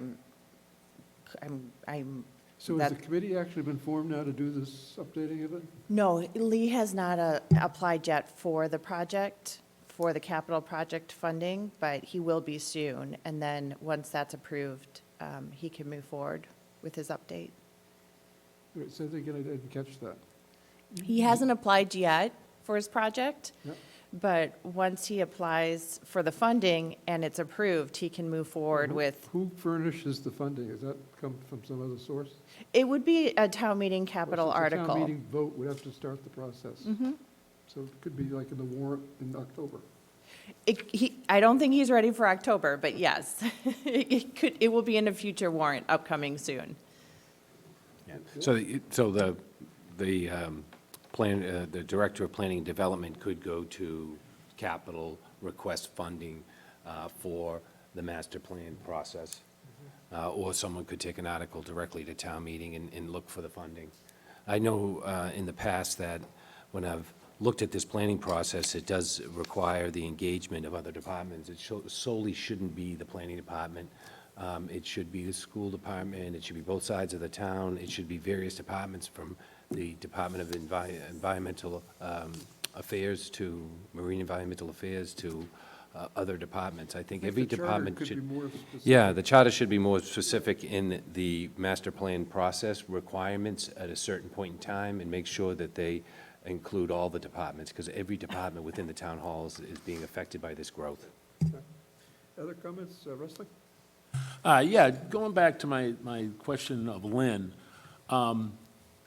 if you could go through the process of when something gets approved by town meeting, a project, overseeing that, your office overseeing, the progress or lack of progress, if you could speak to what it is now and anywhere you could see needs improvement to move things along. So I'm going to assume that you're talking about capital projects. Yeah, yes. Okay. Rather than like a bylaw change or? Yes, Okay, yes. Yeah, Okay. yeah, like a capital project. Take, for example, the Maritime Building or Stevens Field or major projects that town meeting has approved and it's taken years and years. Just where the town manager's office comes into that, where it could be improved, where the public could, or the, COPC could be involved. If you could just go through that process, it's one of the things that concerns me about our current form of government, is there's no check between town meetings. So, I think it is very specific to the individual, what's happening in the, the individual project. But to generalize, I think there are some major places. One, I think sometimes projects go before town meeting for funding before they're ready. So they're not, they may not be as far along in the design process as they could be. And that is something that we're talking about internally. And I think if you notice, more and more projects are going for engineering and design as a standalone rather than design build. So I think it's an extra step. I think it's more work on the front end, but I think it's a better result for everybody at the back end if it's well along in its design process before we go for construction money. I think sometimes, through no fault of anyone, we have to work in the larger economic climate that we're given at any given time, and sometimes we can find good contractors at good prices, and sometimes we can't. So if the bidding market's bad, there's, that's going to have an impact financially and probably, performance-wise on any project. I think that there's also, I think sometimes, frankly, there's a little bit of a pressure to keep producing. And why aren't you coming forward with more projects? When sometimes we need to take some time and take care of the projects we have already got going. We only have so many bodies, we only have so much time in the day, and sometimes things don't go as quickly as we had hoped. So sometimes I think there needs to be an understanding that there's a pace that we just can't exceed. Or things are going to be done poorly. And there was one more point I wanted to bring up that I can't remember right now, but it'll probably come back to me. Okay. But is there any suggestion that the town manager's office can give to, the legislature oversight committee that COPC has been talking about?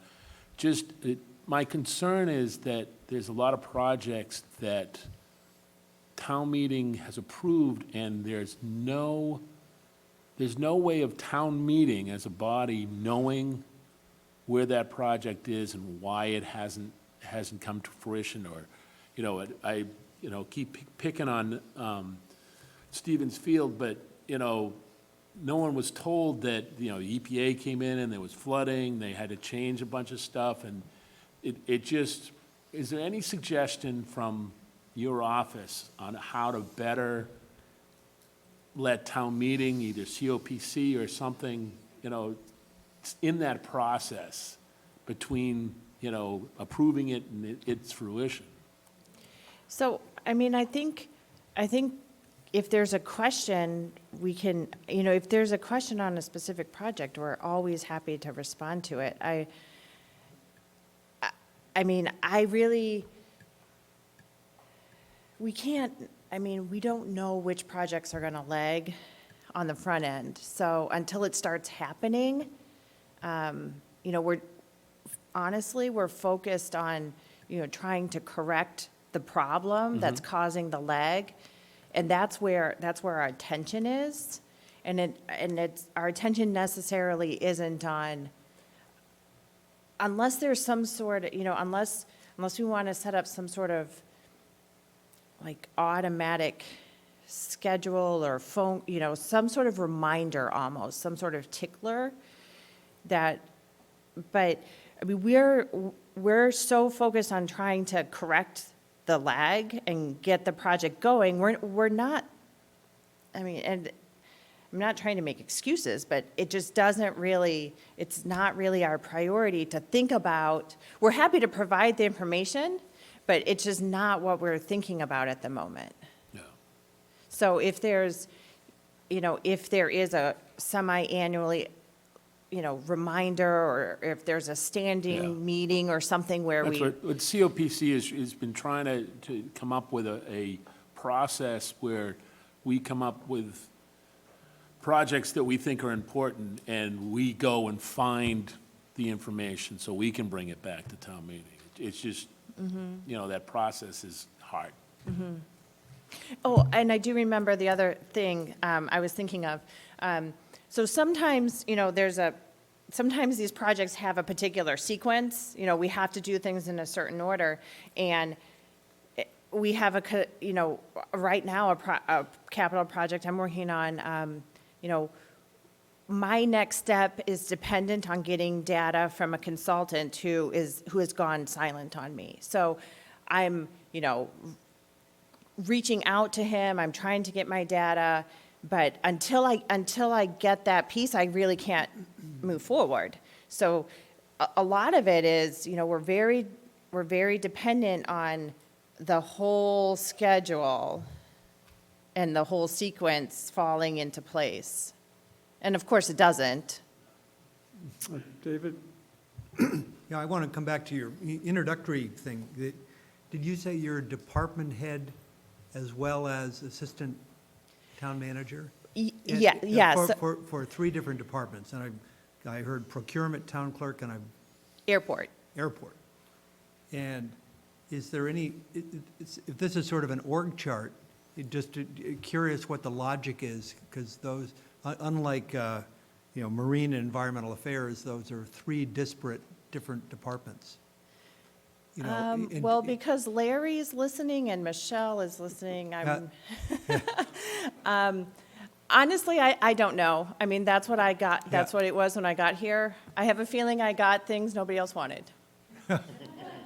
Well, yeah, and it may be that's not charter business, I mean, Yeah, no, it's not- that's it's more not. weeds in terms of an org chart, but I just thought, that was when we've heard about the consolidation committee in the years back, and that sounds like an unusual clustering of responsibilities. I get the leftovers. Betsy? Thank you. On page 16, under 314.4 of the charter, it says, "The CMP with the Comprehensive Master Plan shall be updated periodically." And I'm looking at the front page of the master plan, and it says 2004 through 2024, so that's a 20-year span. Would the town benefit from having a shorter span, or is it because it's such a huge project, it shouldn't be redone less than 20 years? I mean, would it be better to do it every 10 years? So I don't want to step on Lee's toes, because I'm not your planning director, but a 20-year planning horizon is kind of what you typically look for a master plan. Okay. And it talks also about updating, but I'm not sure, now, if it gets updated, that has to come to town meeting, right? Any updates? The comprehensive master plan? Yeah. Yes, that would be adopted by town Because meeting. I don't remember the last time an update was made to the master plan. So maybe that's something that should go into the charter, that updates will come in every 5 years or something. I'm not sure how we could get more master plan updating into the charter, maybe. So I'm trying to remember, there has been an update presented, approved by town meeting since I've been here. I don't remember if it was in 2018, but, it was a segment. I think Segment, it yeah. was the downtown and waterfront part of it, Well- but it wasn't, it wasn't a comprehensive update to the comprehensive plan. I see, yeah, because I do know we've updated sections, like the master plan for downtown or the master plan for Manaman. But I think the other part of it was, once you've updated it, then the zoning is supposed to follow it. And Yeah, that was the always zone- a key the- part when we wrote that. The zoning is supposed to be consistent with your comprehensive plan. And I will tell you, from previous towns I worked in where I was the planning director, that particular community did have a requirement that, they called it an LCP, a local comprehensive plan, that the LCP be updated at least every 5 years. Right. So that's not an unusual type of schedule. So just, One more question, is that okay? one more Or did you want to follow up on my question? So the second question that I have is, you keep saying, I used to be the planning director. We have a planning and development department. Do other towns have a planning department that's separate from a development department? Do towns benefit from having planning and development under the same director? Or is it a good idea to separate them when the town gets the size of our town? That's what Plymouth calls their office and their director. It's the same. It's the same It's the thing. same thing. Okay, yes. thank you. Good. Bill, did you have a final question? yes, you have the requirement of the master plan to be updated periodically. Obviously, we could add language to be more specific and make that every 5 years, so that we wouldn't be in the dilemma that we have now, that we haven't had a comprehensive look at the entire plan. Marlene's right, we have gone back to town meeting and we've tweaked different aspects of it. Once a master plan is done, you mentioned zoning, and that your zoning has to be consistent with the master plan? It's How- supposed to, yeah. How does that process usually, as a former planner, running a planning department, how does that usually take place, where they take the master plan, and they look at the zoning, and they see where it's not consistent, and then they go to town meeting with a zoning change?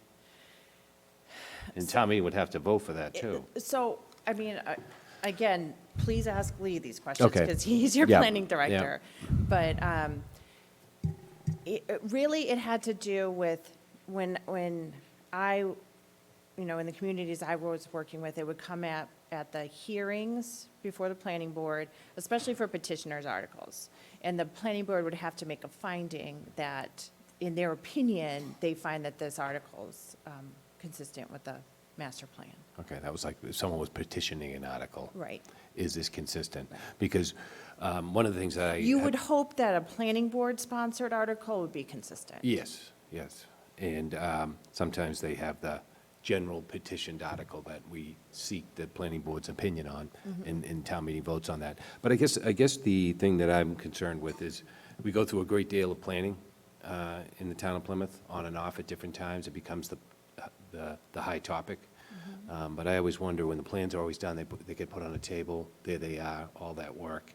How do you see a plan actually, we briefly talked about zoning and having zoning that is consistent to your plan.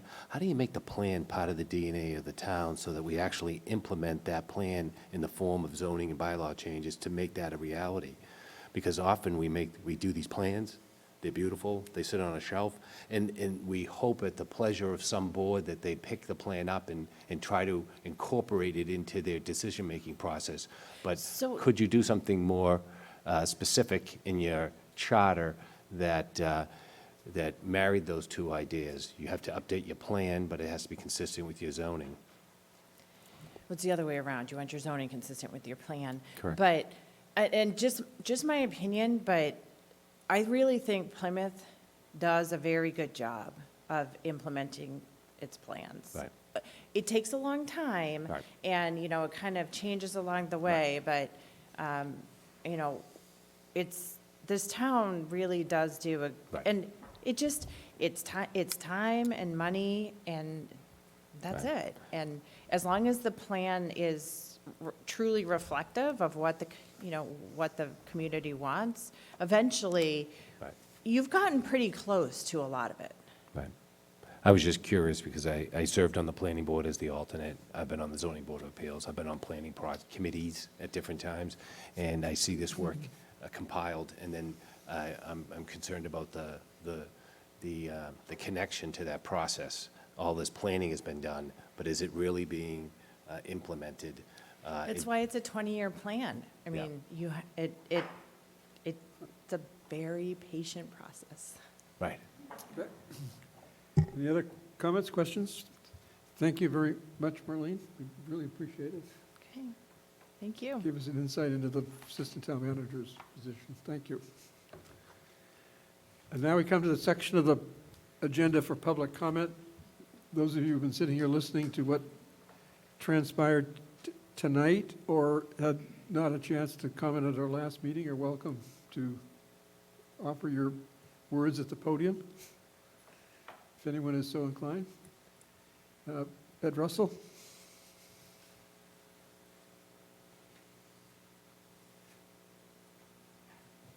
Thank you, Bill. I'm Ed Russell, town meeting member from Precinct 12.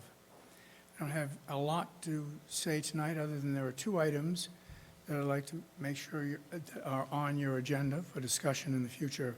One of them is accountability, and the other is transparency. We hear a lot of complaints about that, or have heard a lot of complaints about that. And so I'd like to think, we know what accountability means generally, but I want to know what it means in the context of the complaints that we've had. I heard several items that can go on the list. I think there are probably going to be a number of them. I don't know what they are right now, but that's what I'd like to have come out over time. Transparency, yes, I agree. We need more transparency. I like Melissa's periodic town managers' reports. I learn things that I like to think of myself as more knowledgeable than the average resident, and I say, wow, I didn't know that was going on. So I'd like to see that happen through many of the departments. I'm not going to say much more about that because I think Joe Hutchinson's given that a lot of thought, and he'll have something to say about that. My other comment, one other comment is that I take issue with the people that say that the town meeting members are not prepared when they go to town meeting, and also that town meeting is hurried along. Precinct 12, we are very well prepared. and I invite you to come to one of our caucuses. I think you'd be impressed. We do just small things like, we don't take a chance that at our caucus, we won't be able to discuss all of the articles. So we automatically, thanks to Betsy, schedule a second caucus at the same time. We haven't had the need to sit through many of those second caucuses because we're prepared. And that brings me to the issue of how different things are now than they were years ago. When I first started as a town meeting member, we had a caucus. And we'd go to it and get as prepared as we could be. And then it was off to town meeting and learning and on the floor. Things are wholly different now. And there are many opportunities for learning. And I think most precincts are in the same boat. You come to town meeting prepared, much better than we ever were. That cuts down on the number of questions. So why is town meeting shorter or no longer than it, some people think it should be? If you count the number of minutes or minutes that are spent on just plain questions, what about the nitty-gritty of that new fire truck versus discussion and controversy that erupts over articles? You take most of those questions out, that gives you that takes away a lot of the time that used to be devoted at town meeting to those matters. So, those are the reasons that I think town meeting's doing darn well. And I'd like to just see some improvements. You've done very well, or previous committees and commissions have done very well at finding ways to make town meeting better. And I think that's something you're probably going to be able to do here, too. Thank you. Questions for Mr. Russell? Sure. Comments? Here's your chance.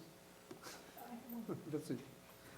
Something has come up recently in our charter commission, and that is the presentation forum, which isn't, I don't think, even in the charter. But would you say that you as a town meeting member have benefited from watching the presentation forum or coming to it?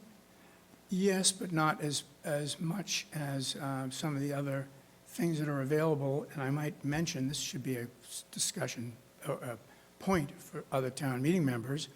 I have a little study group that I meet with, and we don't argue the issues, we just understand them. What does this mean? And so that's been very helpful. And and the other thing we do that I didn't do before, and I don't know as many people did, is make calls to town meeting. I've talked with fire chiefs, police chiefs, everything. And thank God for Lynn Barrett. She's got lots of, she'll call you back if she can't take your call immediately. And she can explain things in a way that I can understand. And she's got the patience of Job. I would just like to say, I guess this is as good a place as any, that when the precinct chairs was organized, it had its purpose, and one of the purposes was not having a presentation forum.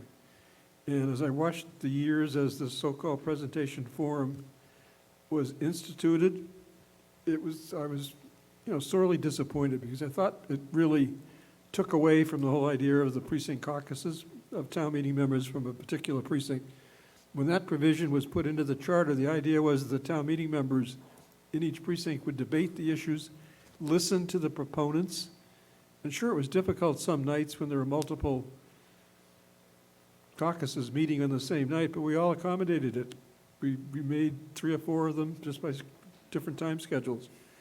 But once it went to this presentation forum and then there's no debate, it seemed to me a terrible waste, and that it was taking away something. So I don't know, I'd like to see the presentation forum thoroughly discussed here as to whether we want to have it as an ongoing thing or whether it's not that useful. David? A question for Ed. Having said that the town meeting's been working pretty well, do you think it could be improved looking into the future as the town continues to grow, to either get smaller, the number of representatives from each precinct as the number of precincts grows to 16 or 17 or more, and/or meeting more frequently? How do you think either or both of those ideas would affect town meeting? I think town meeting can be improved, and I don't want to see 200 town meeting members, although some towns seem to do fine with that. I can see reduction from 9 to some other number, whatever the math comes out to be. And meeting 3 times a year, I'm open to that. But there are so many other things that I haven't even thought about, that precinct chairs, I hadn't thought about that before somebody came up with that idea. So I'm really looking forward to some brainstorming and some good thoughts. Thank you. Thank you. Other comments? Okay. Thank you, Ed. Anyone else from our audience would like to speak? Other than Mr. Lynch? Okay, now, Kevin, you spoke at our last meeting, and that's fine, and you're welcome to speak tonight, but we ask that your comments be different. If you have something new to add now to the charter process, that we'd like to hear them. I suppose they're going to be different. I can't recall exactly what I said. Kevin Lynch, Precinct 13, West Plymouth. Gee, I guess I'll have to go over the record and keep track of what I'm saying. But I think there's something new that I'd like to add. And I was just made aware of this recently, that this is a fantastic opportunity for the Charter Commission to do real-time examination of how the town government works. And by that, I found out that that the town warrant that will be voted on in October, and I was just talking to someone tonight, and it seems like, October's a long time away. Wait a minute, July, August, September, oh my gosh, next thing you know, it's October. And so what I was made aware of is the town warrant opens on July 27th, and it closes August 13th. Now, my thought was, again, I tend to talk to a lot of different people, and I came across a businessman. And he doesn't live in the town, but he runs a successful business that's been in town for years. And I just happened to be talking back and forth and asked him a little bit. I didn't know he didn't live in town. And one of the things he said was the town should be run like a business. And I was thinking about that tonight, and I'm going like, town should be run almost like a business, meaning that we're dealing with real people here. It's not a cut and dry thing. But yet I was struck by his observation that the town should be run like a business. And this might also, Mr. Russell, be a little bit different opinion than yours, and that I appreciate those town meeting members that are really prepared. I'll raise my hand. I was not as prepared as I would like to be. And one of the reasons why is I could not get enough information in that truncated time period from when you kind of were getting some stuff and even the books, and next thing you know, it's town meeting, and the caucuses were not really run as efficiently as I would have hoped. I do recall one time I just hung my head during a caucus because it just was the same old thing. And I'm just my own personal experience. So I throw out to you the town warrant. If it was run like a business, you submit an article, all documentation should be in August 13th. Done, end of story. And if you can't go and get it in by that time, then wait for the next town warrant. don't appreciate, things added on last minute, changes here and there. And it just kind of like, causes people to just up their game a little bit. But that's just an opinion, and I really, really, I'm really going to examine the town warrant when it closes on August 13th. And that should be disseminated to all town meeting members immediately and all interested town residents. I don't know the means by which town residents get information like that. Mr. So I Lynch, throw out something else. Just for the record, Mr. Lynch, the question on the warrant, all of us that have proposed articles for the October town meeting are very aware of that deadline in August, and it's always been, it's something you got to remember. So you have it ingrained in your head, the warrant closes in August, just like it closes in late November or December for the spring town meeting. It sounds like a long time in advance, but that's so the information can be processed by the finance committee, they can hold their hearings, there can be a full run-up of information going to town meeting members and debate before the town meeting, but it's something you have to live with. You're saying the August warrant closing?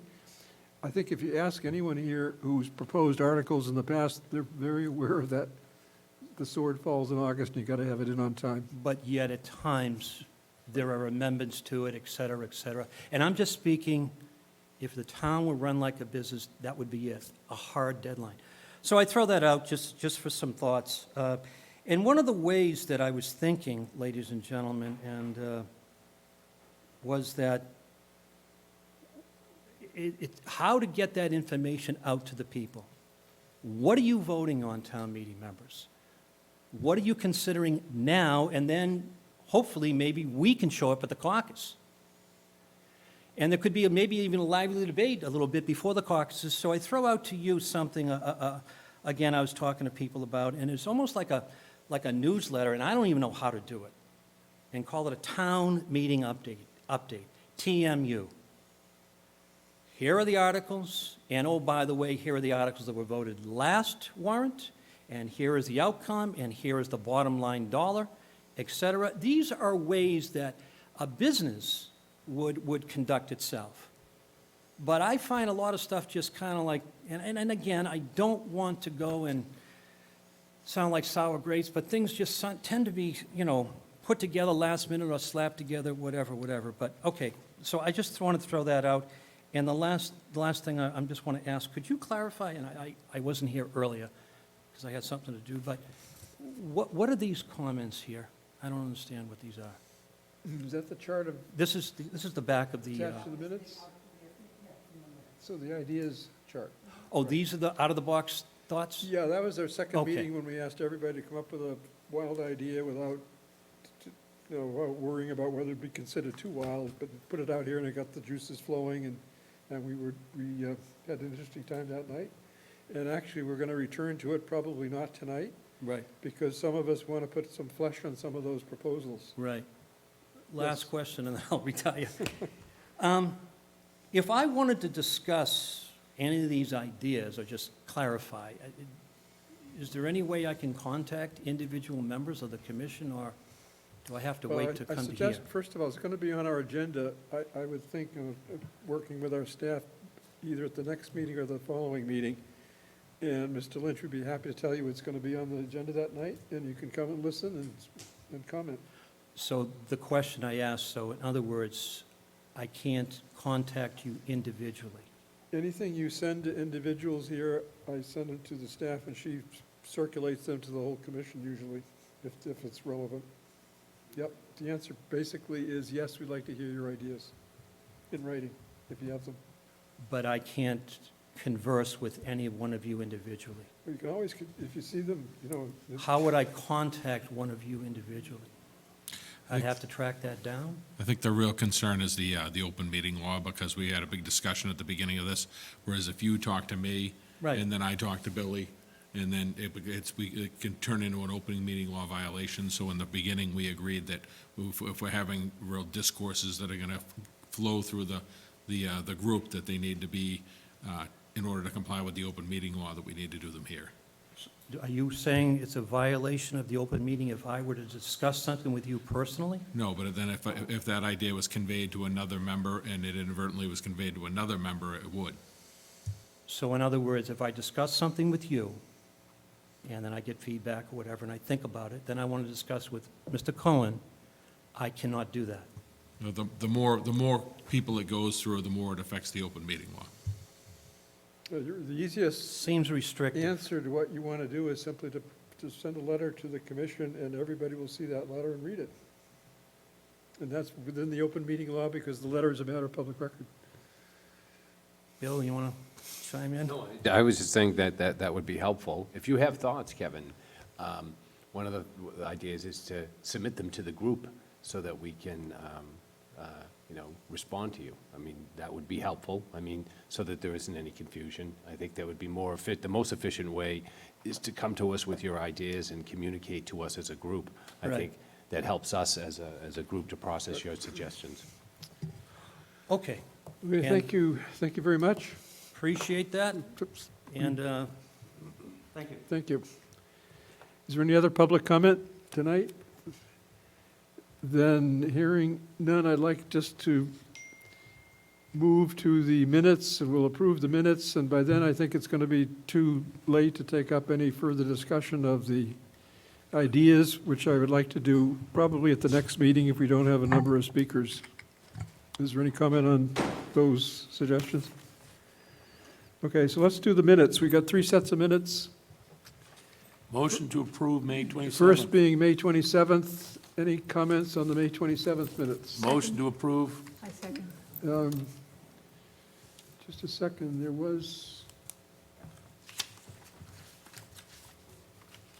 Well, May 27th was the first set of minutes, the organizational meeting. Is there a motion to Motion second to it? accept. Second. Second, all in favor of the May 27th minutes? They're approved unanimously. Note my abstention. I wasn't there. Who abstained? Yep, David Malaguti abstained because he wasn't present. At the next meeting was June 10th. I had just one correction because it mattered with the vote. There was a vote, this was the vote for vice chairman, and Mr. Malaguti should be listed in the vote showing opposition in the, along with, where it says opposed by, and you got to correct Betsy Hall's name as well. See that one vote there, page 2. Motion to approve with the amendment. Seconded? Second. Motion made and seconded to approve the minutes as amended. All in favor? They're approved. And then the final set of minutes is the last week, June 24th minutes. Motion to approve. Minor correction. I think David had one, Malaguti has one correction. Go ahead. The only minor correction, it should be noted in the comments, the following commented via Zoom, Mark Withington, and we should also include Matt Tavares. Motion to approve with amendments. Okay, minutes have been moved to be approved, seconded, with as amended. Second. All in favor of approving them as amended? Unanimous. The minutes that were attached to the June 10th meeting had the table of ideas. So if any of you think they weren't written up correctly, would you just contact Michelle separately and make whatever corrections you want to make? Because that was a hard transcribing job that night to take those ideas down. Okay, so the next item on the agenda is just to discuss a couple of announcements. First of all, the PAC TV is going to be rebroadcasting tonight's commission meeting many, many times in the next week. So many times I probably don't even list them. Sunday night at 7, Sunday noontime at 12, and again at 14 p.m. I guess that probably means 2 p.m. Monday night, the 5th of July at 7 p.m., Wednesday at 7, Sunday, the 11th at 12 and at 4. and Monday, the 12th, at 7. Actually, this Sunday would be on the 4th of July at 12 and at 4 p.m., 4 p.m. And they also wanted me to mention for the public, anybody who's listening tonight, that first of all, they're encouraged to go to Channel 47 in Plymouth, Verizon or Comcast 14 to actually watch us live. And if they can't watch us live in one of those channels and they're out of town, they can certainly watch live on YouTube when the meeting is taking place. That's a secondary live stream. And then if you go to the government channel, you can see the schedule, and you'll see there's many times it'll tell you when there's going to be a replay, and eventually it gets archived. So it's so very, very simple for anybody to find it on their computer long into the future. And so just making that announcement. Is there any further business to come before our meeting? I have a question. Betsy? I sent out an article to Bill and Michelle that came from last Sunday's Globe, because it brought up some things that we had discussed in the meeting previously. And I can tell people why I sent that out, if people are interested.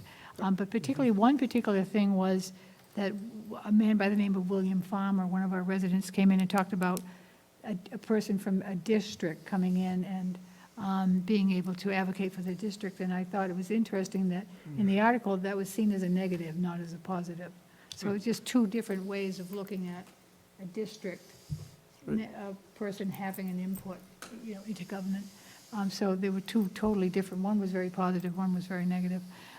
But as I'm doing research, what I did is I just put in mayor's salary, because I was hoping to find a list of all the mayor's salaries in Massachusetts. I haven't found it yet, but all these things popped up. So my question to my fellow members is, when something pops up that I think is either something we've already discussed or of interest to the committee, do you want me to forward that to all of you, forward it to Michelle, and she'll forward it to all of you? Okay. She's So- been Yeah. Okay, so- Yeah, Otherwise Betsy, it's- Michelle said that Right, anything so- that one of you send to me, I send it on to Michelle, and she then sends it out to the commission. So what kind of a limit do you want me to put on sending Michelle emails? Because all this stuff is popping up. This article came up on Lynn. It was really, it was very, very interesting. I think you all would benefit from reading it on what's happening in Lynn right now. Yeah, that was interesting. Just can't try to keep it So within I'll try to some keep kind it of within scope. some limits, but if something pops up, like on Framingham, I saw an article recently on Right. them reducing the salary of the mayor in Framingham, so I thought that was an If interesting any of you new. begin to think it's pick. becoming overbearing and you're getting too much Yeah, please let me know. emails, let, I'm just, bring it I up at love a to meeting do, and we'll I love talk to about do it. research, and I love to share what I learn. Thanks so much.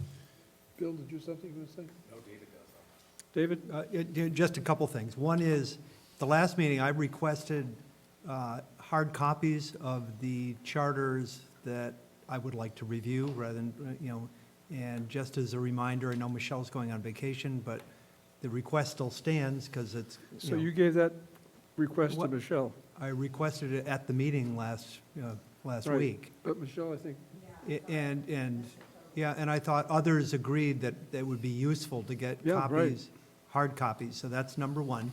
Number two, in the spirit of doing the research that Betsy's doing, I've mentioned to a couple of you, I've started researching voter turnout in all of the cities larger than we are and smaller than we are, with where we are in that.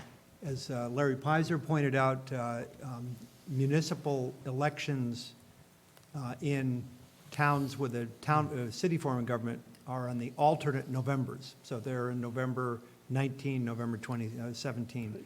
And as several of us have noted, they are consistently higher than spring turnouts for municipal elections.